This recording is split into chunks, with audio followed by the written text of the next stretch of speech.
Welcome to another live edition of Seahawks Forever. And as the thumbnail showed, having a little fun with the green screen today as well. The moral of the story today, the theme of today, you guys, this is a place of optimism, right? How are you today? That's what I want to ask. How are you doing? Have you been taking care of yourself today? I woke up this morning at about 5:45, and probably like a lot of you, the first thought that entered my head was, day 2 of free agency. Let's see if we got Will Fries. Because when we all went to bed last night, there were strong indications the Seahawks were pushing hard for him, negotiating with him. Thought they had a good chance to land him, right? I told you last night about the Whitney's report that her source that's been so accurate in the past was saying that they were driving towards finalizing a deal. Wake up today at about 5:45, as I said, grab the phone, and within 60 seconds, Adam Schefter's notification hit my phone. Will Fries, that guy.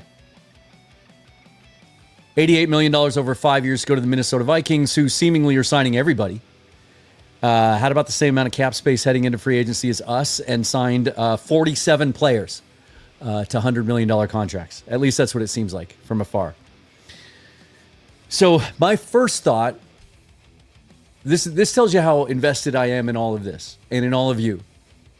My first thought wasn't, God dang it, we needed that guy. I really wanted to get that guy. Really would have helped. Would have quieted the narrative that John Schneider doesn't care about offensive linemen, that he's neglecting the position. Would have really solidified that group.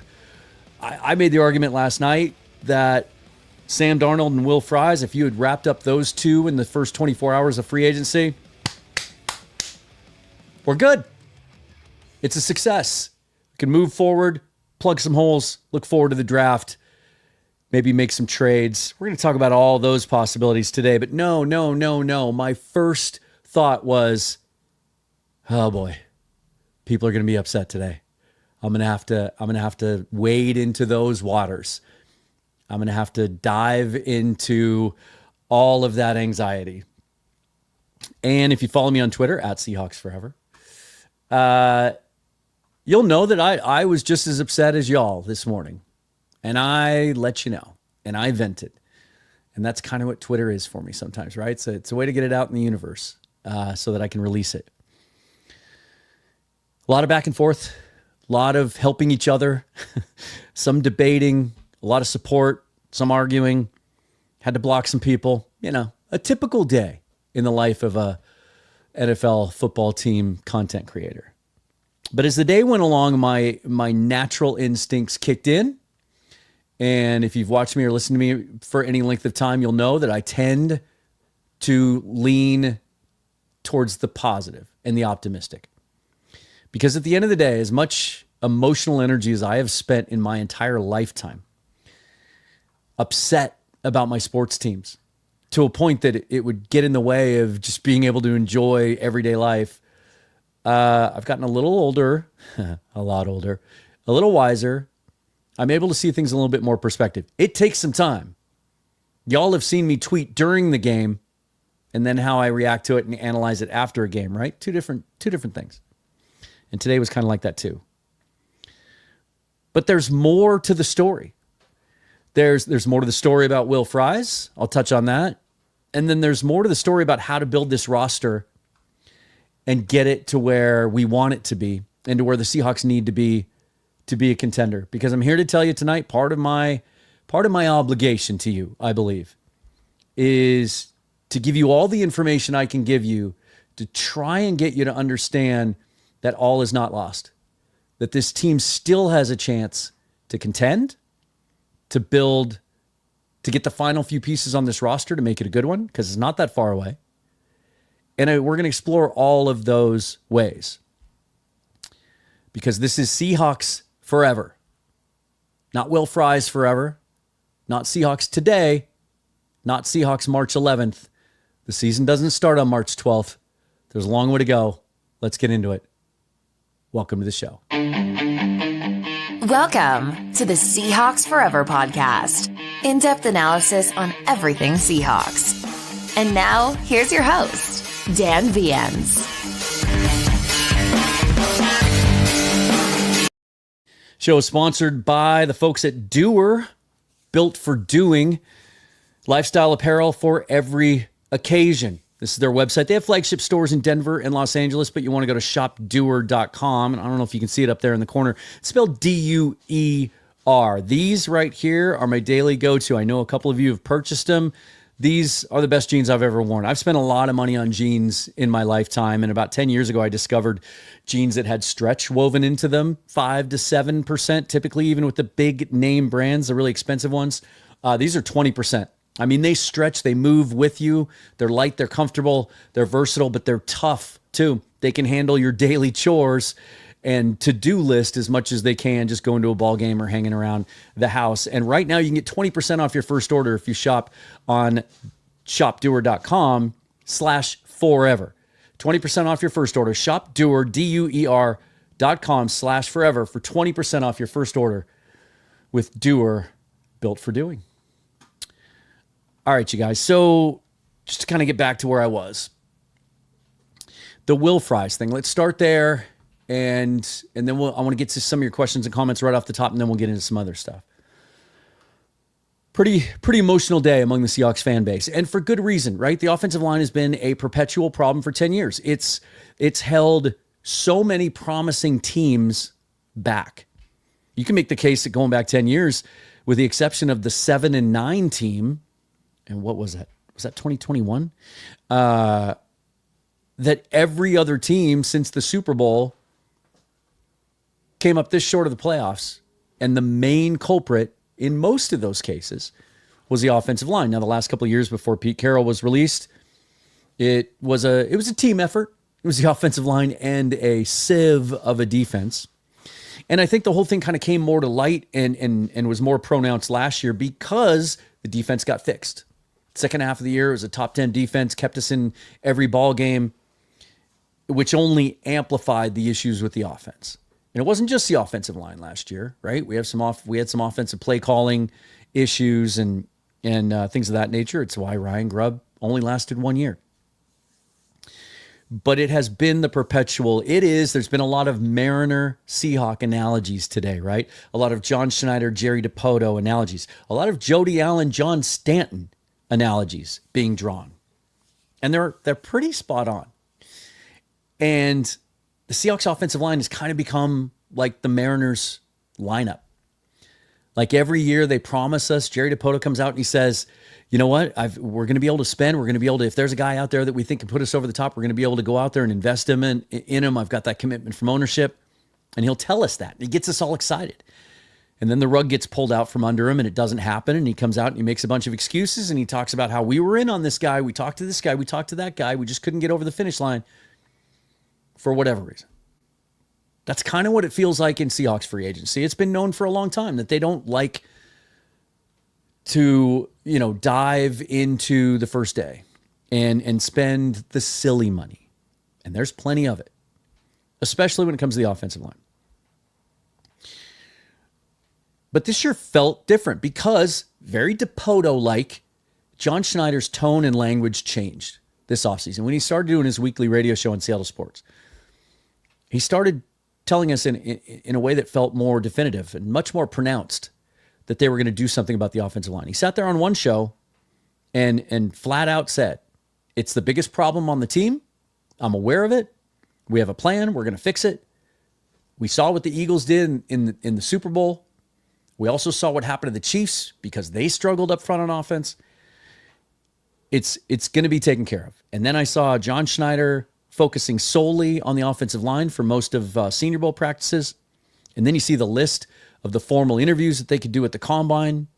And 2/3 of that list were offensive linemen, and they were all good ones. I said from the Senior Bowl, if the Seahawks take any player that's here, from what I've seen in practice, you can be happy about it.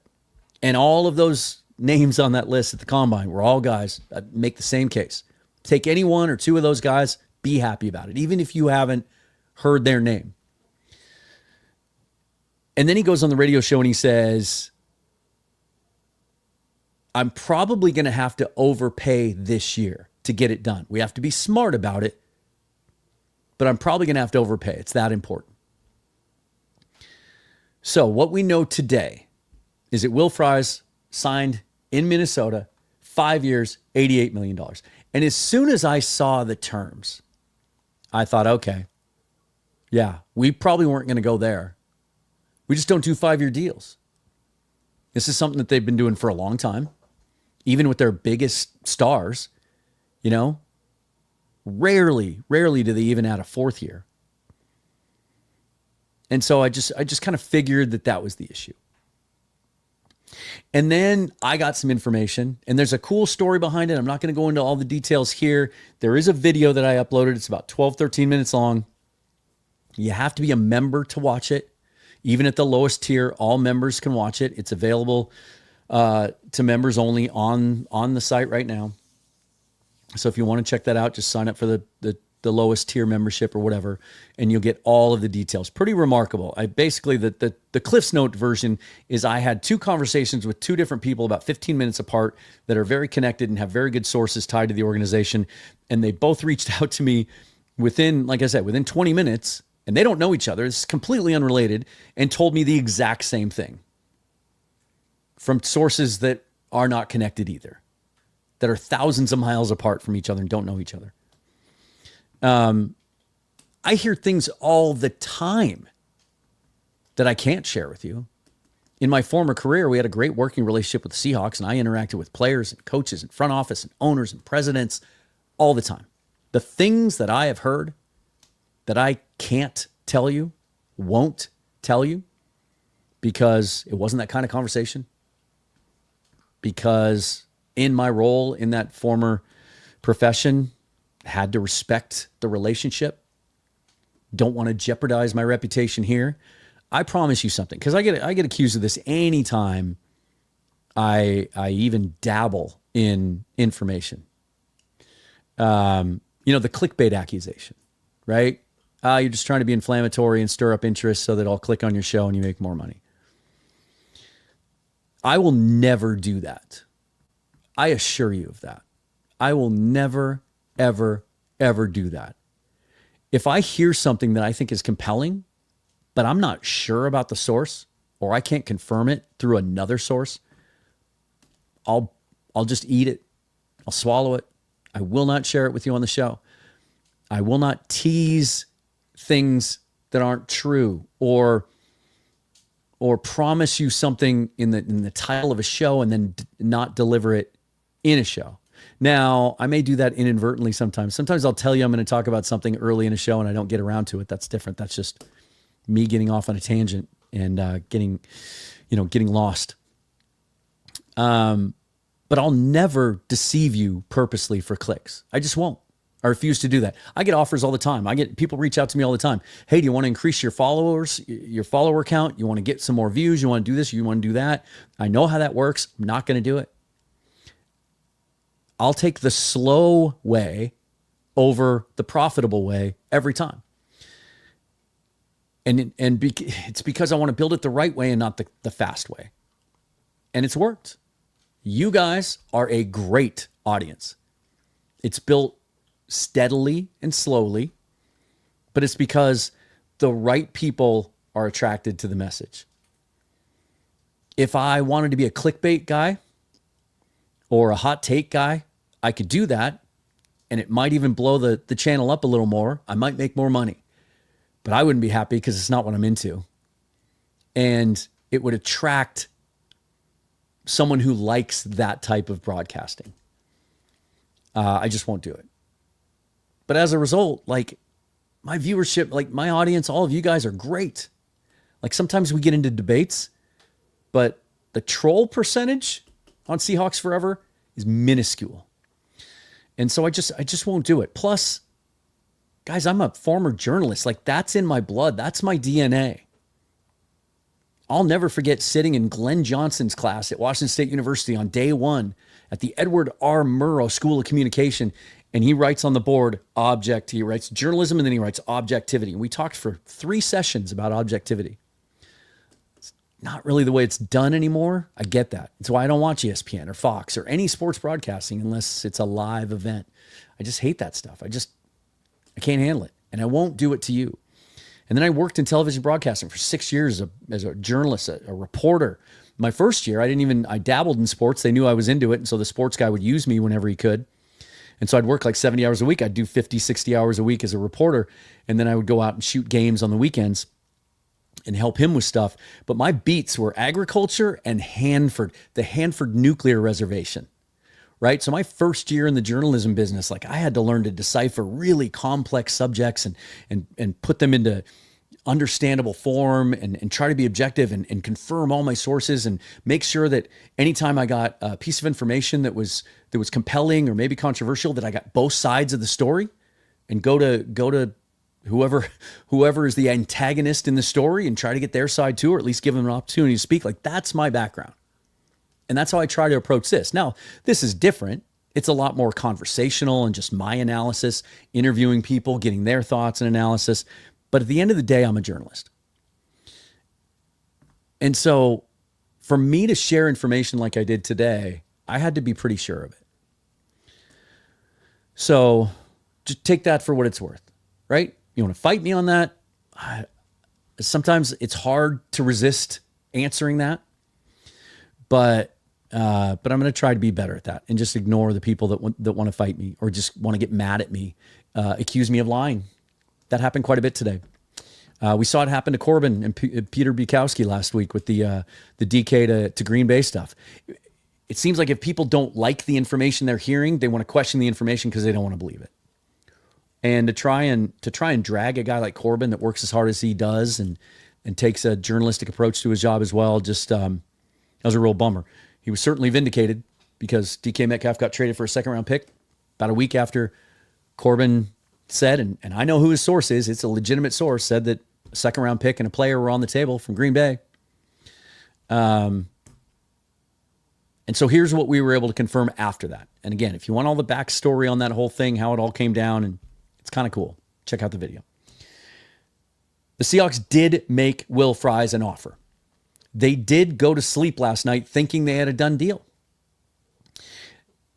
Now, there was a factor in the Will Fries negotiations that it'll be fascinating to find out what happens tomorrow with Minnesota.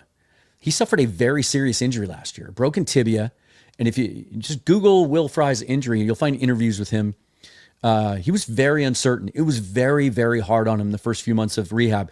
They didn't know how long it was going to take. And to this day, there's no timeline. That's how serious this injury is. There's no indication that, now we may get this tomorrow because they've signed the contract and so they'll want to be satisfied, but he's going to have to pass a physical. I think there's a non-zero chance that he might flunk it. Or that something will come up and they might have to rework the deal. Like things like that happen, right? We saw that here with Jeremy Lane. Tried to trade him in the Dwayne Brown trade, right? To Houston. He flunks the physical. Seahawks had to rally and pivot and add a pick. Happened years and years ago in the Kelly Stafford trade too. We tried to trade Kenny Easley, flunked the physical, had to rework the deal. You cannot find anyone saying, even his agent. Remember when we signed Connor Williams last year? His agent, I'm blanking on his name. He's one of the most famous, Drew Rosenhaus, came out and said he's going to be ready by training camp. He's ready to go. He's ready to go right now. Coming off an ACL, a bad ACL injury. No timeline from Fries. So that complicates the negotiation, right? If one of the reasons that Ernest Jones signed for $33 million and only $15 million guaranteed is because he had a little minor procedure on his knee and they're concerned about that, you have to think that was part of that deal.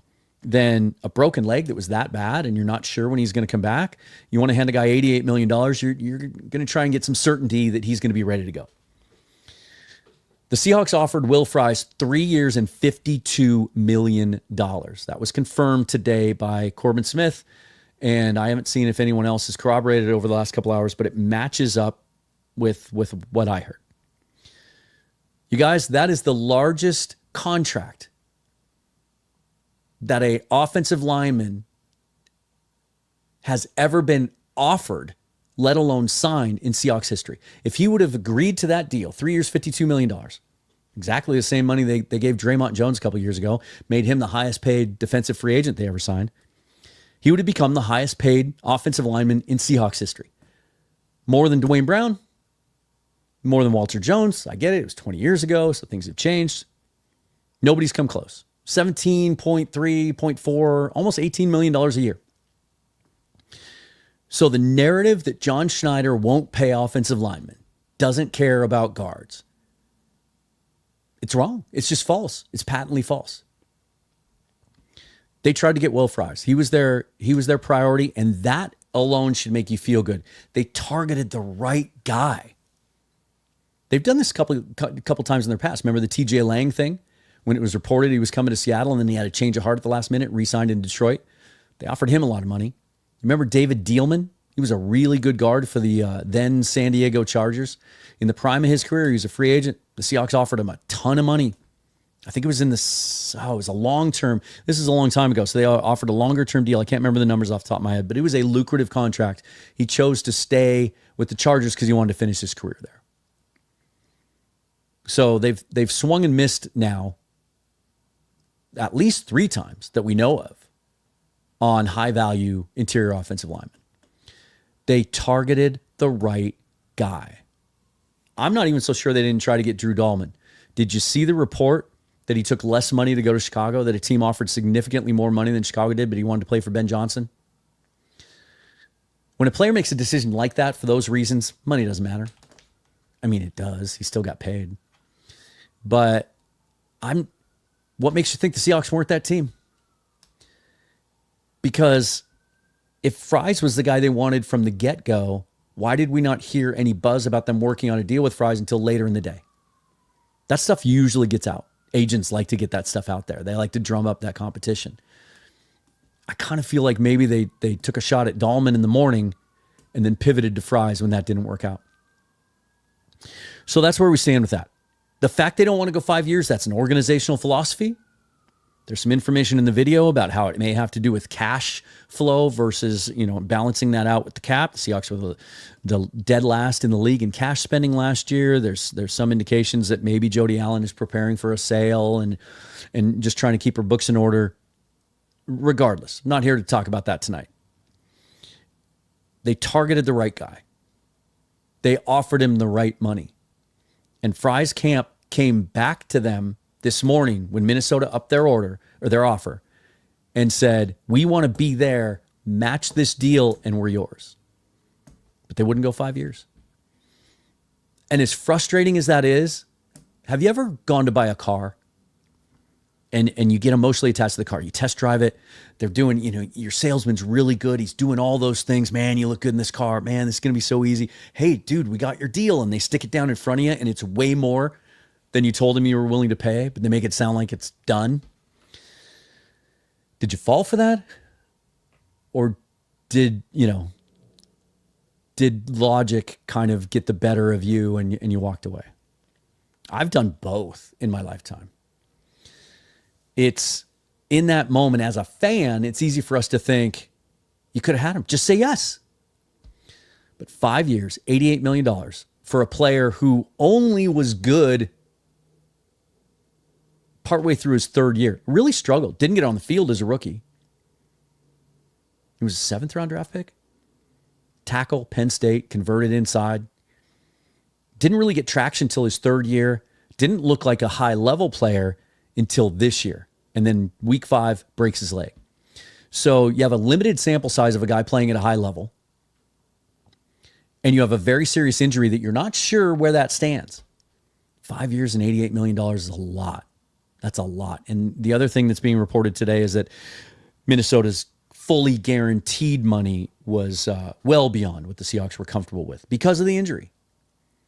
So if I'm trying to find a silver lining here for you, for those of you who just want to give up, fire John Schneider, not renew your season tickets, not be a fan anymore,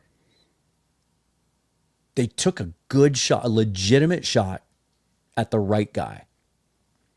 You can't make someone want to come here, right? Now, there's other factors we might be able to talk about. Defensively, all those guys want to take what we're offering them. Ernest Jones took less, right? Leonard Williams tested the market, wanted to stay here. Defensive players, they love Mike McDonald. They love the culture. They want to be a part of it. On offense, it's a little uncertain right now. We've churned through some offensive coordinators in the last few years. There's this reputation that is bigger than the Seahawks themselves that bad offensive line, bad offensive line, bad offensive line. right? There's this narrative that the Minnesota Vikings offensive line last year was so superior to ours, and that's why Sam Darnold was able to have that season. And if you don't build a line similar to that, he's going to get destroyed. Well, Minnesota didn't feel like their offensive line was very good because they just swapped out their center and they let both their starting guards leave in free agency.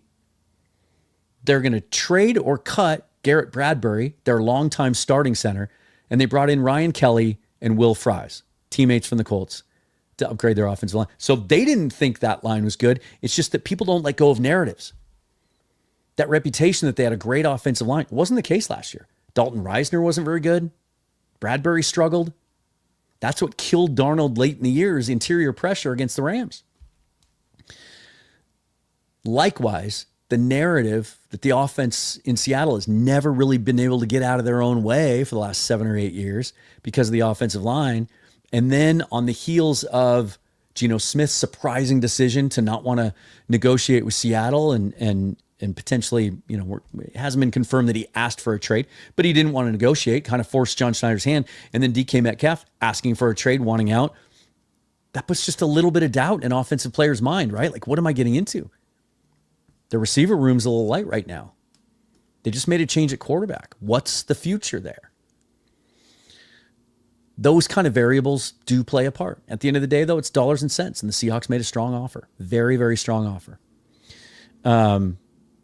But let me give you kind of my view of where we stand with the offensive line, and then we'll get to comments and questions, and then we'll talk about other stuff. I'm here to tell you tonight that it can be good. And it can be good, and all you have to do, I could sit here and make a case for you they don't have to add anybody, but I'm not going to do that because I don't truly believe it. I could take that stance, but I'd be like 80% honest. They need to add one player. One good player. Now, most of you have already turned your attention to the draft. There are some other possibilities. Tevin Jenkins is the one guy out there that makes a lot of sense to me. He's a really good zone blocker. He's had some injury issues. He's never missed a full season, but he gets banged up here and there. He's never played a full 17 games. But he's got a lot of good tape. Really good tape. On an offensive line that struggled, he played well, and he put a lot of good tape out there. Really good at getting to the second level. He likes to bury people. He's got a nasty streak. Good at, knowing angles and how to position himself at the second level. He'd be great in his own blocking system. And unlike some of these other guys that are out there, if you want like a 1-year veteran stopgap like Kevin Zeitler or Brandon Scherf, they're right guards. They played right guard their whole career. Tevin Jenkins is a left guard. And the reason I think that's a good thing is because I fully expect Christian Haynes is going to be your starting right guard. That's where he played his whole career at Connecticut. We saw him play some left guard in the preseason last year. He played well. I think he could play either side. Right? If you brought in a right guard, if you brought in a Kevin Zeitler and he's more comfortable at right guard, you could throw Haynes over on the left side. I think he played well enough from what I saw. But Tevin Jenkins is a natural left guard. He would fit really well. There hasn't been any buzz yet. A lot of speculation that he's the natural place to pivot. Here's why I think you haven't heard anything. And it's kind of funny because the last couple hours, I haven't even felt the need to check Twitter. It just kind of felt like Seahawks weren't going to do anything today. Now, they did do something. They officially signed Ernest Jones and Jaron Reed. They made a big deal out of that. That's kind of where their attention was. But the big signings have already been done, most of them. Tevin Jenkins is a legitimate potential target. Hopefully, we'll hear something tomorrow that there's a connection. Tomorrow's different because starting tomorrow, it's the official start of the league year. It's the official start of free agency. Teams can actually sign their players, and players that have been told they're going to be released, that release takes effect tomorrow. But also you can bring players in for a visit. And so I'm sure they're disappointed. They're upset they had to pivot. They've had to pivot a lot in the last few days, right? And so maybe the plan is you can bring Tevin Jenkins into Seattle. And I think that's something that's important here because if there are any inhibitions on the part of a potential signee about what's going on here, get him in the damn building. That's an advantage we have over some of the other organizations. You get a player here, get him at VMAC. I don't know what the forecast is in Seattle for tomorrow, but I think it's been really nice the last couple of days. Like, fingers crossed, that's what it looks like because it's beautiful this time of year when it's sunny. Get him in the building, get him around the staff and everybody in that building. There's people that work in VMAC that have been predated Pete Carroll and John Schneider that have been there for a very long time. And the vibe in that building is so overwhelmingly positive and kind and welcoming. Like, get them in that building, show them the facilities and the water and everything else and the pictures of the legends on the wall and the Lombardi trophy and all of that. And then don't let them leave. So I wouldn't be surprised if we hear that he's on his way to Seattle tomorrow for a visit. I'd be more surprised if they didn't take a shot at him at all. But just for the sake of argument, let's assume that they don't. One of the issues last year, and we know this because Ryan Grubb lost his job over it, and so did Scott Huff. That unit was poorly coached. Not just poorly coached, but they weren't put in a position to succeed. How do you help a struggling offensive line? You go under center more, you run the football, you play 12 personnel, sometimes 13, maybe you go jumbo once in a while. You roll out, you use some misdirection. You try to make it easier on them. That never happened. In fact, the Seahawks were among, I think they were top 5 in the league at leaving their tackles on an island. And while that's okay with Charles Cross, usually, who were our tackles last year? George Fant went down the first game. Then it was Stone Forsythe. Need I say more? Then it was Michael Jarrell, 6th-round rookie from a tiny little college. And then it was Abe Lucas, who played admirably, and I thought he was definitely an upgrade, but you could tell he still wasn't 100%. The conditioning certainly wasn't there. Just left those guys alone. Didn't matter who they were facing. Just Rams, Braden Fisk, Jared Verse, Byron Young. Okay. We're just going to block with 5. We're going to go shotgun every time. We're going to throw deep shots every time. We're going to have an offensive scheme that doesn't have hot routes, doesn't have checkdowns built into every play. Clint Kubiak's the opposite of that. This system is proven and tried and true over the years. The outside zone scheme is a little more forgiving and easier to execute. Mike McDonald talked about this a couple weeks ago, that with the limited practice time, not being able to go full pads, like running gap power schemes, it's a little bit harder to get these guys timing right and get everything dialed in. So there's that. There's the fact that Clint Kubiak is among the leaders in the league at calling 12 and 13 personnel, 2 backs, under center, play action. That in and of itself is going to help. I could make the argument that the last 4 or 5 games of the year after Abe Lucas came back last year, that offensive line was better. It wasn't great, but it was better. Satawa Lamea had some moments. Olu Oluwatimi I thought was really steady. I'm a huge fan of Jalen Sundell, and I think if they don't add a center, I think Oluwatimi's probably the presumed starter going into camp, but at some point, Jalen Sundell is going to take that job, and I think he's going to hold it for a long time. He's much more athletic. He had a more prolific career at North Dakota State University than Gray Zabel did. Gray Zabel didn't start for 4 years. Jalen Sundell did. Played center for 3 years, then moved out to left tackle his senior year and he was first-team All-American. Much more decorated career. Elite athletic testing. He's a 9.5, 9.6 RAS guy. You talk about getting to the second level, zone blocking match. Excellent technique and pass protection. I think he's the guy long-term. And Christian Haynes, I don't know what the deal was last year. If it was just the step up in competition from Connecticut, there's some indication maybe it was practice habits. He's a zone blocking fit. He was, if you want to say that John Schneider and his staff don't know how to evaluate talent on the offensive line, Christian Haynes was universally considered a steal at 81 because most analysts considered him the best pure guard in the draft. There were some other guys who could play center or guard or tackle that would be kicked inside. He was considered the best pure guard in the draft. The consensus. So if they missed on him, someone else was going to miss on him too. He's your starter at right guard next year. And so Charles Cross, Oluwatimi Sundell, that's what I'm going to name our center. The name of our center in 2025 is Oluwatimi Sundell. Christian Haynes, Abe Lucas. You need a left guard. You need a swing tackle too. They took care of that yesterday with Josh Jones on a cheap deal, 1 year, less than $5 million, less than $5,000. Wouldn't that be great? 4.75 up to 4.75 if he plays. Needed a swing tackle. This guy's young. He's had some good reps on tape. He can play some guard too in a pinch, but he's your swing tackle. He's your Stone Forsythe. He can play either side. It's something I've said recently on the show was a huge need that I wanted to see him address. I wanted Patrick McCarry, but he signed for a bunch of money. Way too much money for a swing tackle and a guy that wouldn't be guaranteed to start here. I think that was a nice little signing. And so you just need the one guy. This is one of the better interior offensive line draft classes that I have studied. I said from the Senior Bowl, as I said earlier, any one of those guys you'd be happy with. There are guys you can take in the first round. There are guys you can take in the third round, the second round, third round. I was asked today on Twitter, and I'm going to share this with you. I was asked a couple of things. Let's see. Where are those? There it is. Hold on a second. Why isn't that link active? Here we go. I was asked who some of the guys were. Who some of the guys were that I thought would be plug and play on the interior offensive line. Hang on a second, you guys. Sorry about that. I thought I had it queued up, but the link that I put in the notes was not an active link.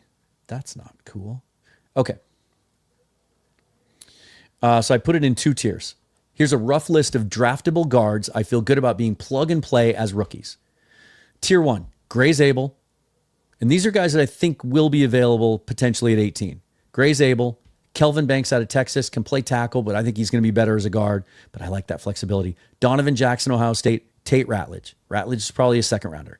And then I listed Tyler Booker, Will Campbell, Armand Membu. Seahawks have met with all 3 of them. Don't think any of those are going to be available at 18, but I listed them anyway. Tier 2, Wyatt Millum, who's a converted tackle, Clay Webb, Jackson Slater. Those are guys I think can start as a rookie. So then someone else asked me, they go, how many do you think a rookie can come in and start in the NFL as a rookie in the interior offensive line? Yeah, it's more common now than ever. You know why? Because players are staying in college longer because of the transfer portal and NIL. And some of these guys also, there's still some leftover COVID years that were being taken advantage of. So this is just last year alone. This is just through the first 3 rounds. Just last year, these guys all started their entire rookie season for these teams. Graham Barton, Tampa Bay. Jackson Powers Johnson, Las Vegas. Zach Frazier, Pitt. Dominic Pooney, San Francisco. Cooper Beebe, Dallas. There are other guys later in the draft. Bo Limmer ends up being the starter in LA. But those are guys, first 3 rounds, plug and play as rookies. Really good players right off the bat. Those other names that I listed, I believe can be that guy. So you can do that. Well, they don't draft guards. They don't draft them high. Okay, you don't have to. They took Christian Haynes in the 3rd round, right? You don't have to. In fact, I'll make the argument later as we get closer to the draft that they probably shouldn't unless one falls. And Will Campbell falls to 18, you run the card up to the podium and you take him. As a guard, hell yes. But I'll make the argument as I sit here today, and I don't think I'm going to feel any differently at the end of April, that you take another premium position where you can get a big-time blue chip-ish player before that position group falls off. There's more depth on the interior offensive line. You can wait until the 2nd round and get a Ratledge or someone that slips through the cracks because we have that extra pick. We have 2 2s, 2 3s. So there's that, right? But here's the thing, too. It's March 11th. They don't play a game tomorrow. And there are so many ways to acquire players between now and the draft. People forget about this. And you're going to hear John Schneider talk about this. Unless they sign Tevin Jenkins, in which case the narrative probably just gets tucked away for the offseason and we focus on other positions. Which, wouldn't that be a damn relief? I'd like to stop talking about the offensive line for a little while. That'd be fun. But once teams get set, right? They're spending all their money now. They're signing a bunch of players. Other players become available. I just mentioned one, Garrett Bradbury in Minnesota. Now, he's not a player that I want. His best days are behind him. There's a reason Minnesota's moving on from him. I wouldn't be all that happy to find out that we traded for him, even if it was a late pick. But other players will become available. And then we get to veteran cuts after the draft. Teams have drafted guys that they anticipate being starters. They've spent all their money in free agency. They need to free up some cap space for their draft picks and injured reserve and practice squad and all of that. And so you'll get that kind of third wave of free agency where some good veteran guards are going to be released or available in trade for future draft picks. There are other ways to acquire players. And so, there's a lot of this sentiment today. Like, well, they have all that cap space. What are they going to do with it? And it's at about $64 million today. That doesn't include Sam Darnold's deal that'll hit tomorrow. We'll know what that cap hit is. He and Josh Jones deals will hit tomorrow. It sounds like Darnold's going to be about $15 million. So you're still going to have about $46 million to spend. Plenty of money to get everything that you want to do. And they haven't even touched Nwosu's contract yet. They haven't done anything with George Fant or Noah Fant yet, and his $13.4 million cap hit. Those moves are coming. There's a lot of ways to acquire players. And some of those players haven't even been made available yet. So there's that.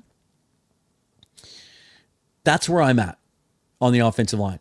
But I want you to understand, it's not just me blowing smoke, trying to convince myself so that I don't want to go jump off a bridge or throw myself against a cactus here in Arizona, but to maybe hope that I can give you guys a little bit of optimism. There's more than one way to look at this. Look at it this way. Last year, the Carolina Panthers spent $151 million on the first day of free agency on two guards, Robert Hunt and Damian Lewis. What did that get them? 3 wins? Another top 5 pick? The LA Rams spent $50+ million on Jonah Jackson last year, right after spending $50 or $60 million on Dotson to re-sign him. Jonah Jackson, they just offloaded for a 7th round pick. He was a bust. Didn't work out. And then I talked about this on Twitter a little bit today, but remember that Green Bay offensive line that came into Lumen Field last year and kicked our ass? And kicked our ass at a time when that defense was playing really well and they were healthy. They did it with an offensive line that was ranked 29th in the league in cap space, in spending,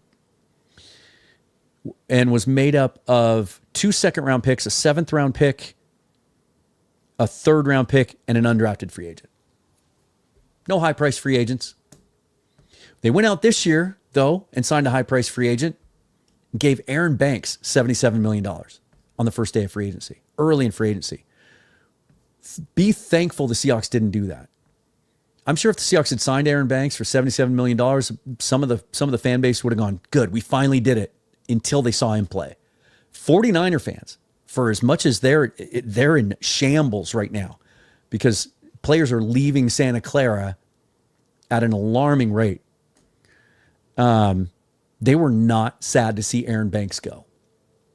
That was a severe overpay.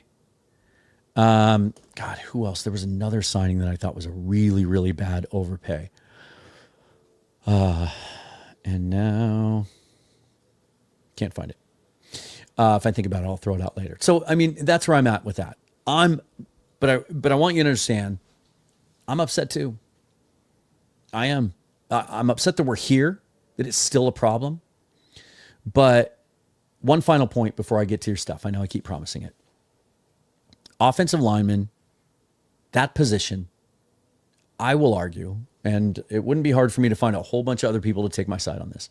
They take the longest to develop. We've been hearing for years, we have an offensive line problem, right? College spread offenses don't prepare these guys to play in the pros. Now, I think that learning curve's gotten a little bit easier because college and pro have kind of exchanged and stolen concepts from each other over the last 5, 6, 7 years.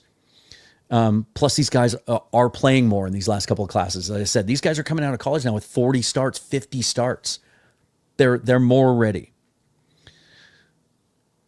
But it's still a situation where I'm just, how did we get here, right? I'm upset we're here. But it takes longer to develop. Here are some really good examples.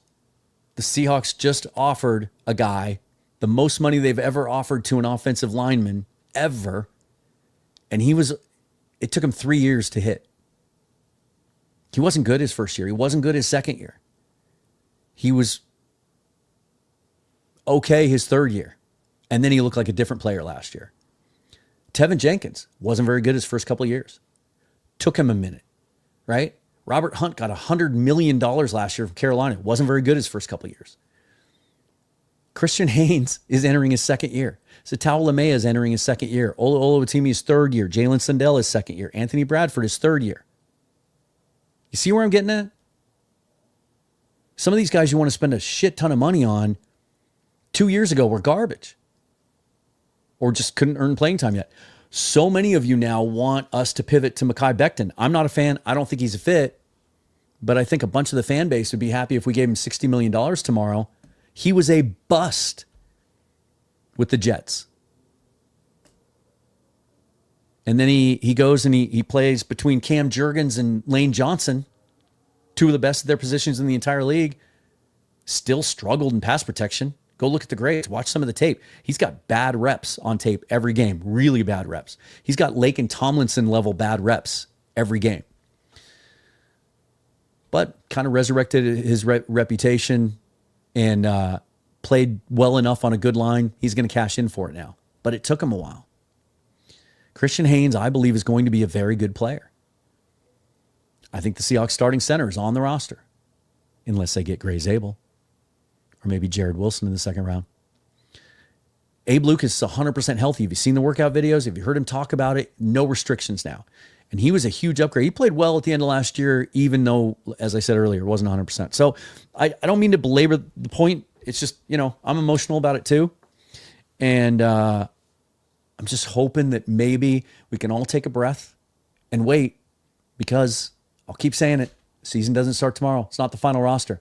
How many times do you go on Twitter and you see fans of other teams or whatever talking about whoever, right? But just to use the example in Seattle, when they signed Sam Darnold yesterday, there was a lot of fan sentiment from opposing fans yesterday of like, you gave $100 million to a quarterback who has nobody to throw to. All the receivers are gone.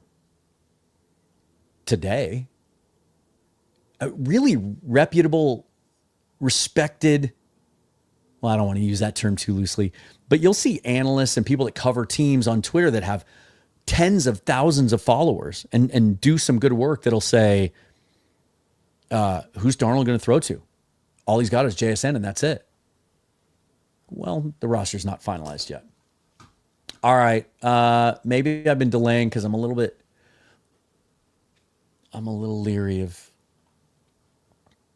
diving in here. All right. Let's see what we got.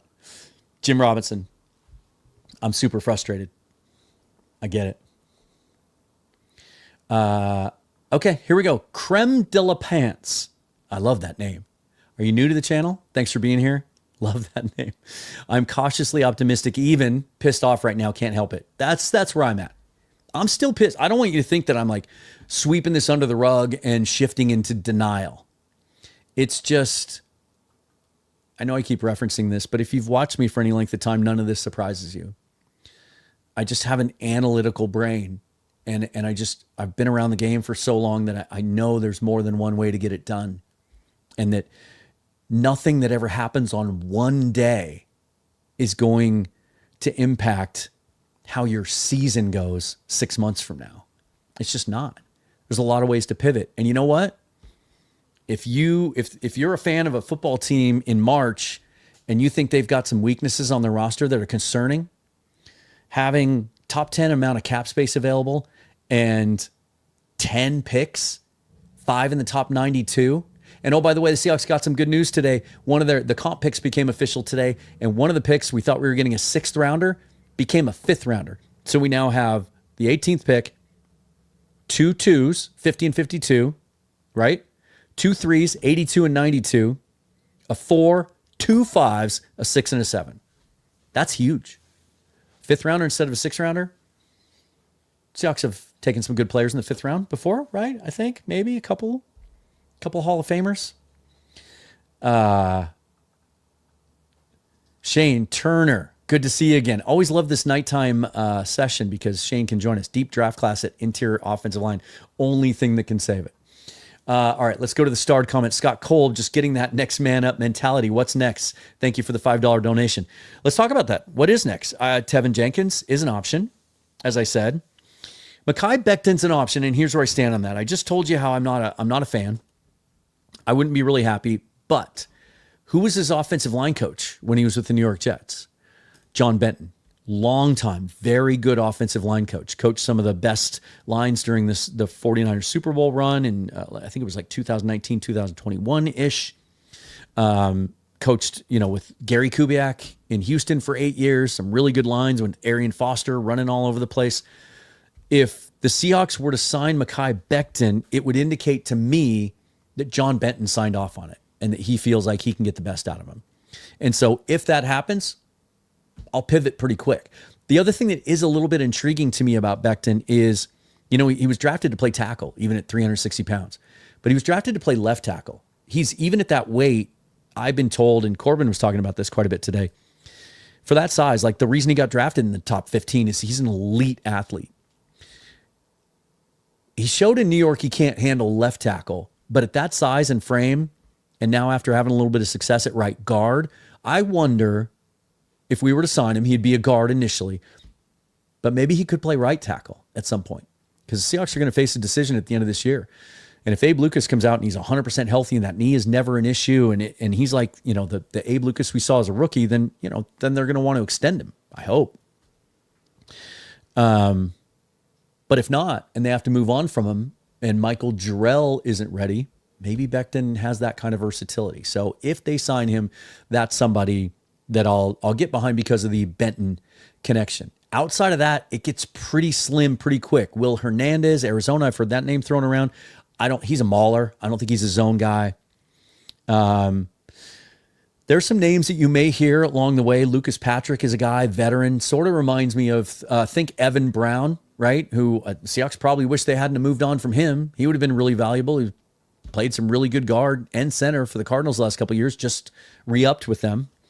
31 years old, plays guard and center, started some games for the Saints last year. He's just a real steady player. He doesn't blow up on PFF scores or anything like that, but just a good depth guy that's versatile. I could see them maybe bringing him in. It would be a cheap deal just to kind of be that guy to tie into what Kubiak had in New Orleans last year. And then let's wait and see who's released. And maybe there's a trade to be had out there. Who would have thought that the Houston Texans would trade Laramie Tunsil, who they gave up a ton for a few years ago to be their franchise left tackle?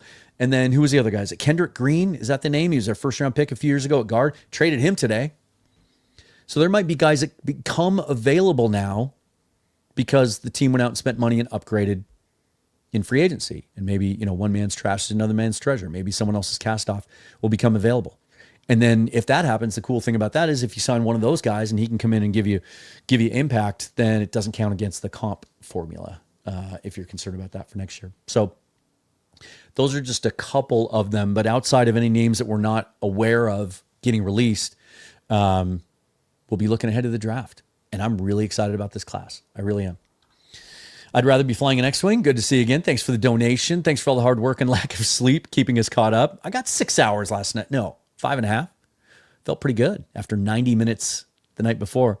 Best guess for starting offensive line: Lucas, Haynes, Sundell, pick 18, Cross. Okay. Charles Cross. Well, I'll go right to left because then, right?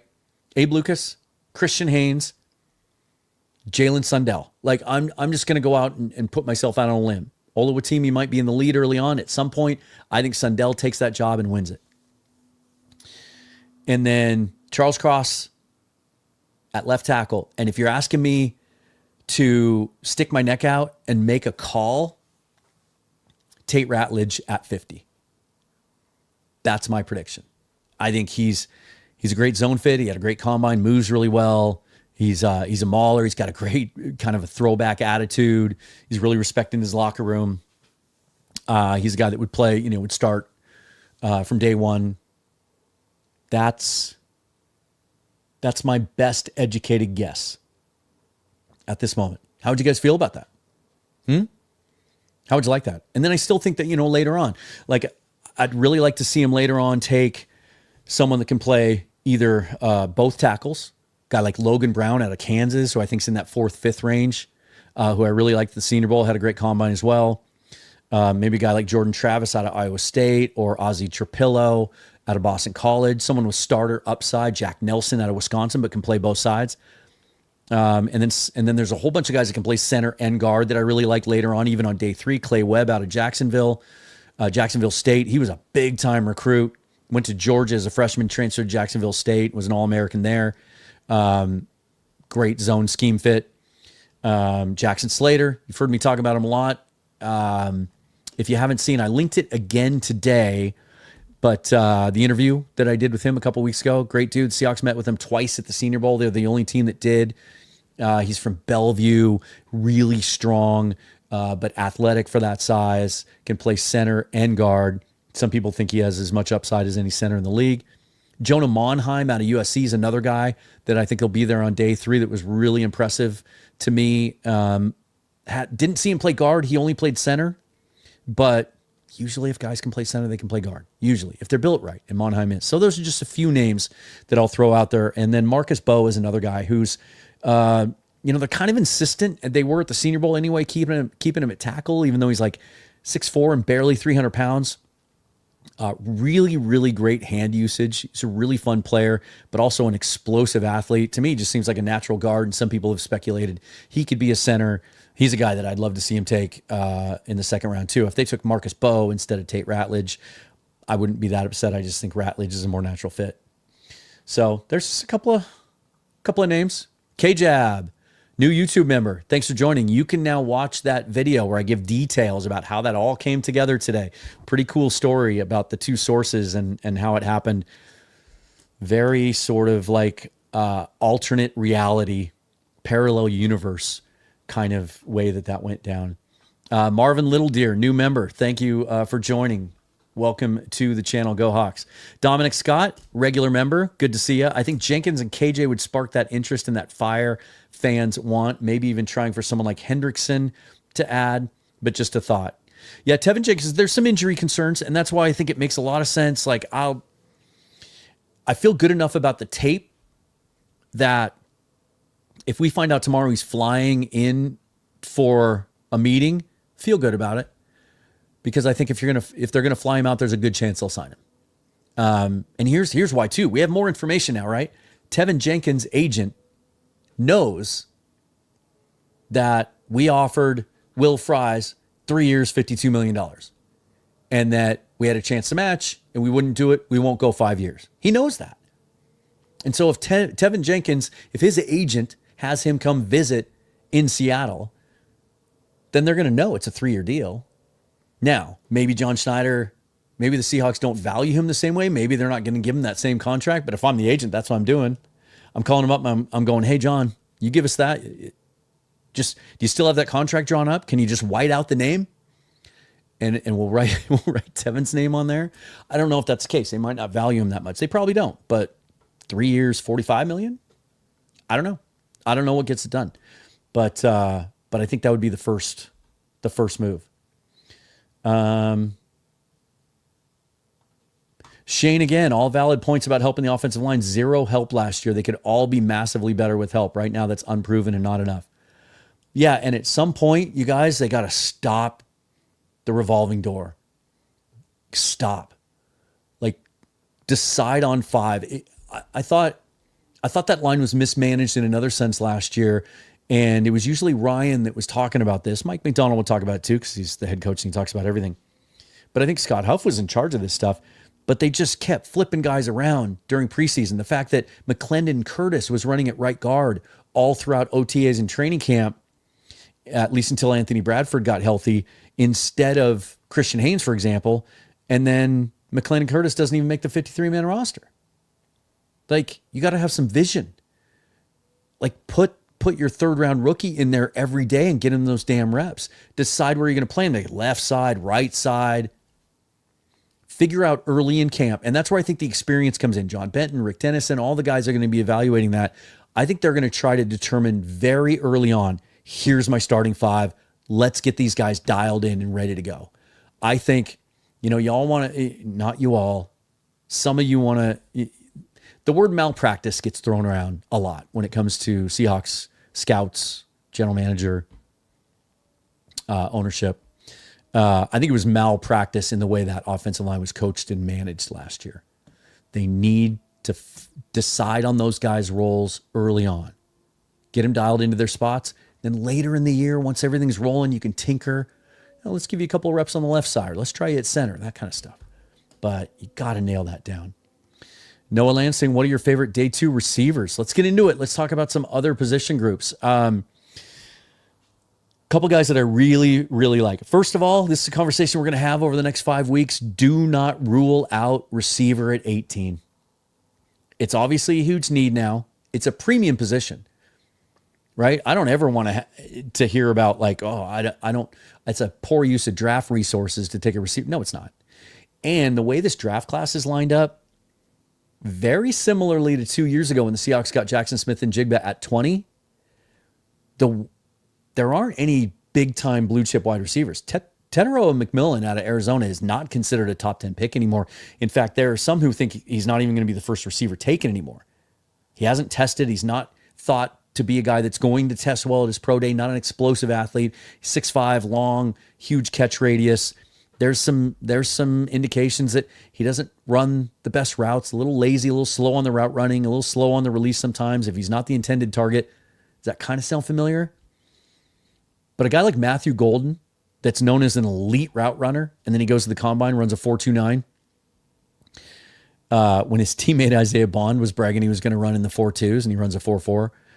A guy like that at 18, the reason I'm saying prep yourself for that, because it's very possible the Seahawks are going to get to 18 just like they did with JSN at 20, and no receivers have been taken yet, and you can literally get the best one of the bunch.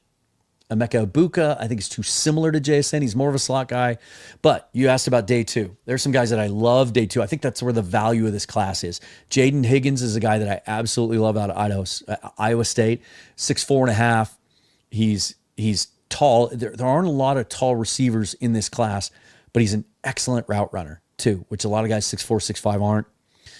Really great body control, outstanding hands, catches everything, was fantastic at the Senior Bowl, was great at the Combine as well. His teammate, different type of player, Jalen Noel, 5'9", really compact, but an explosive athlete, jumped out of the gym, ran in the 4.3s, really explosive. I think he was the best, most consistent receiver at the Senior Bowl the whole time.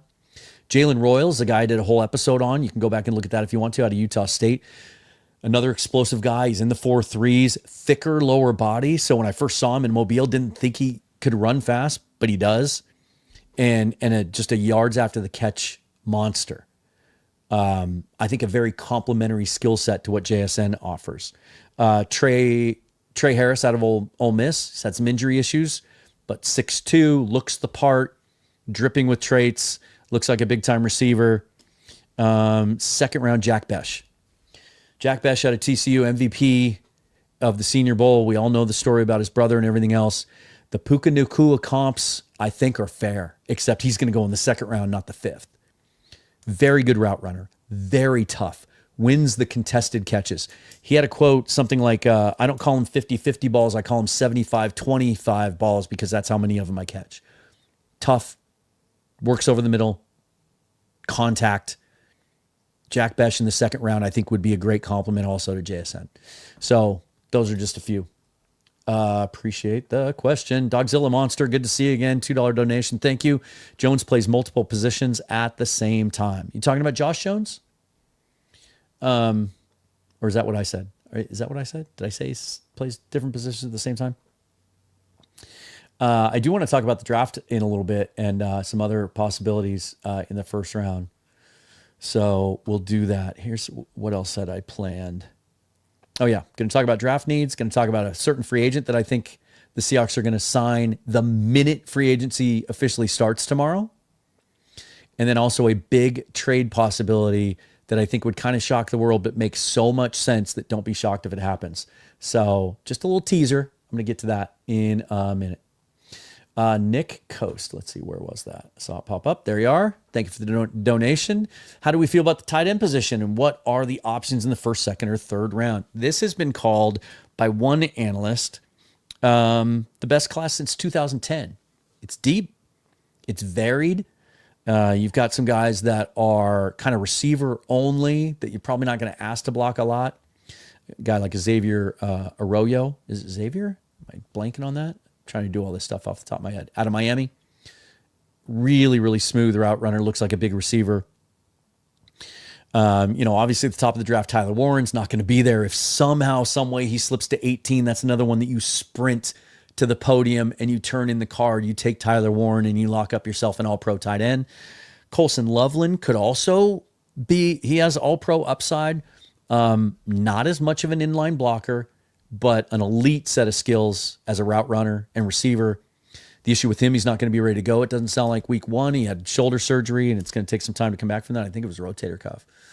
And then you get into the second wave, and you get into Mason Taylor out of LSU, Arroyo, and Harold Fannin Jr., who I'm really mixed on. He's got a really awkward running style. You saw it at the combine. Not the athlete working out that you see on tape, where you see lots of yards after the catch. He's not your traditional body type. He's 6'2", 6'3", 240, 235, but had some reps at like H-back and fullback at the Senior Bowl and shows to be a willing blocker. I think there's some interesting upside with him there. Terrence Ferguson is a guy that's really risen up in my eyes. Didn't really stand out at the Senior Bowl, maybe because Mason Taylor and Arroyo were so good that they just kept getting all the attention. But then Ferguson goes to the combine and shows unbelievable set of athletic skills. Really, really smooth. Good enough blocker. Kind of reminds me of John Carlson a little bit, former Seahawks tight end. So I like him a lot. Luke Lachey out of Iowa, probably a day 3 guy because he had a pretty serious injury his junior year. But typical Iowa tight end, 2-way guy, good blocker, solid in the passing game. Another day 3 guy, Jackson Hawes. Think Will Dissly. Jackson Hawes out of Georgia Tech. Best blocker in the draft. Like if you could put 50 pounds on him, you could probably make a tackle out of him. He's that good of a blocker, just devastating blocker. And then he goes to the combine, he runs 4.85, and he's not a real productive receiver in his career, but then he runs the drills and he looks pretty comfortable running routes, catching the ball. I think there's more upside there. Remember the rap on Dissly coming out was best blocker in the draft, not going to give you much in the passing game. And then look what happened, right? So those are a few guys, and it's a need, even if Noah Fant's still on this roster, and I think he's going to be. I think if they didn't like him or didn't think he was going to be a fit with that $13.4 million cap hit, they would have just cut him on the same day they cut all those other guys. But Mike McDonald called him a complete tight end, and I think Kubiak must see something in him. They'll redo that deal when they have to. That might be one of those that they wait until right before training camp starts so that you can pay for your draft picks and free up money that way. Don't have to do it today. But you go A.J. Barner, Noah Fant, and a Terrence Ferguson, that's a really strong tight end group to hand to your offensive coordinator that loves to run with 2 and 3 tight ends and rarely runs with 2 wide receivers. I think that's an important note if you start stressing about the depth of the receiver room. Like you see what the LA Rams are doing, and it was referred to the other day after Devontae Adams signed there that it's like they put together a basketball team as their receiver room. Well, they run 3 and 4 wide receivers a lot. And so it's just a different setup down there. We're not going to do that here. So we don't need like 4 dynamic wide receivers. Like you're okay with Jake Bobo being your 4. I do think they'll sign someone in free agency. They should. They better. But I don't think they'll spend a lot of money on it. Look for a bounce-back candidate. I've heard the name Elijah Moore thrown around quite a bit, and the fact that he hasn't agreed to a deal the first 2 days, I would think that there might be some value there. Marquez Valdez-Scantling is a guy who looked, he's bounced around. He's 31 years old now. Probably just wants a good situation. Follow his OC from New Orleans. He finished out the year there. I think he played 4 games at the end of the year. He scored 4 touchdowns. He was their best receiver that last month he was there. And he'd probably just be a low-cost, 1-year kind of guy to bring in and give you another big receiver, red zone target. and then just hit it in the draft. Hit one of those guys on day 2, and then maybe take one in the 6th or 7th round too, like 2 different kind of guys. Maybe you take like a Tez Johnson out of Oregon in the 6th round, 154 pounds, and didn't run the 40 he wanted to at the combine, but a guy that's just creates separation in his sleep.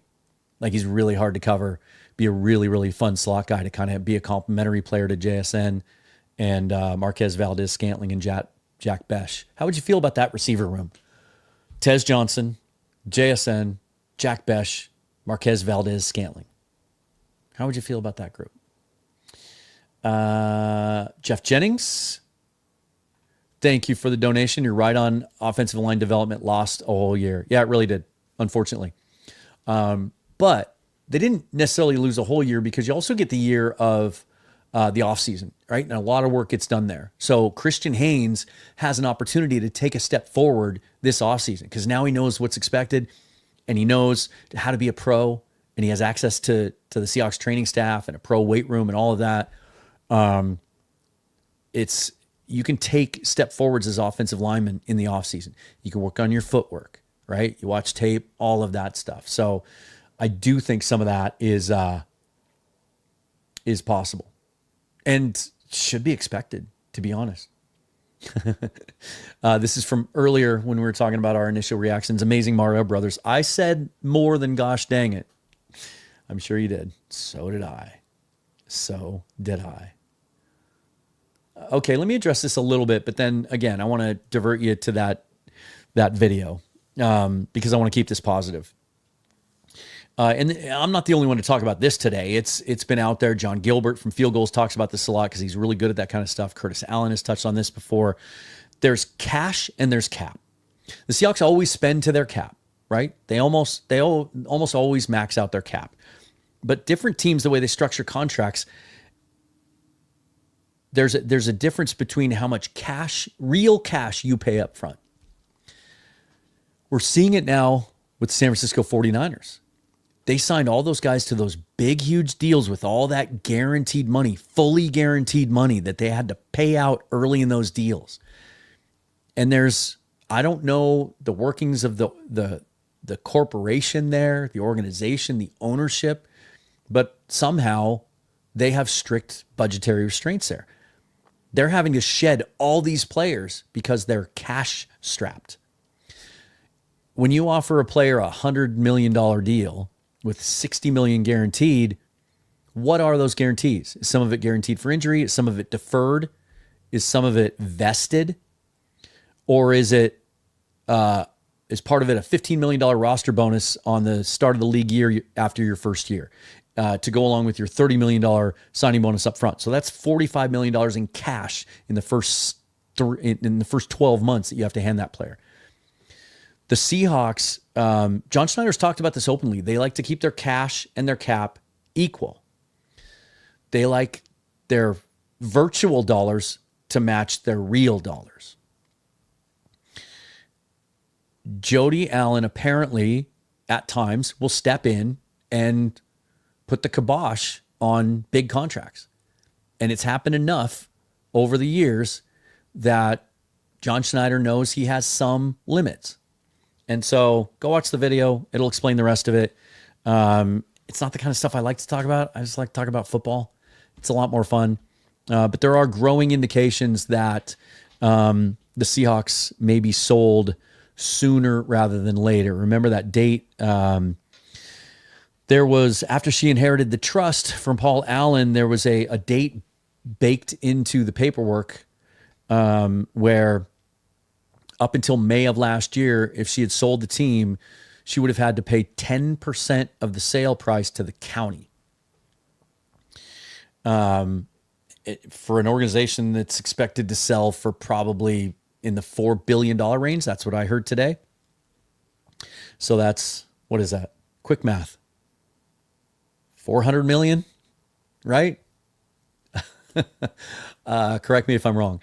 That's a big chunk. That expired last year. So she can sell the team for $4 billion today and pocket the entire profit. And so usually when sports owners are getting ready to sell a team, they try to limit their liabilities. It makes it more attractive to potential owners. And so she may just want to keep these contracts as tight as possible. It's not that they're being cheap. They just offered $17 million a year to a guard with a broken leg. They took care of Leo Williams. They've taken care of their guys, some of them. It's just that they work within certain parameters, and that's going to cause you to lose out on some guys. It stinks. As fans, we just wish, right? I'll use the Mariners analogy again. It's like it's watching the parade go by. Everybody else gets to sign these free agents, and them looking for hitters is similar to how we feel, I think, about the Seahawks looking for offensive linemen. Like, just go sign Pete Alonso this offseason. He was there for the taking. The Mets weren't giving him what he wanted. He didn't have the market he thought he was going to have. He was willing to take a deal with opt-outs. It's your biggest need. You put Pete Alonso in that lineup, and that's a team that's going to challenge for the division title and the World Series with that pitching staff and the rest of their lineup. You're that close. One guy can make a difference, and they wouldn't do it.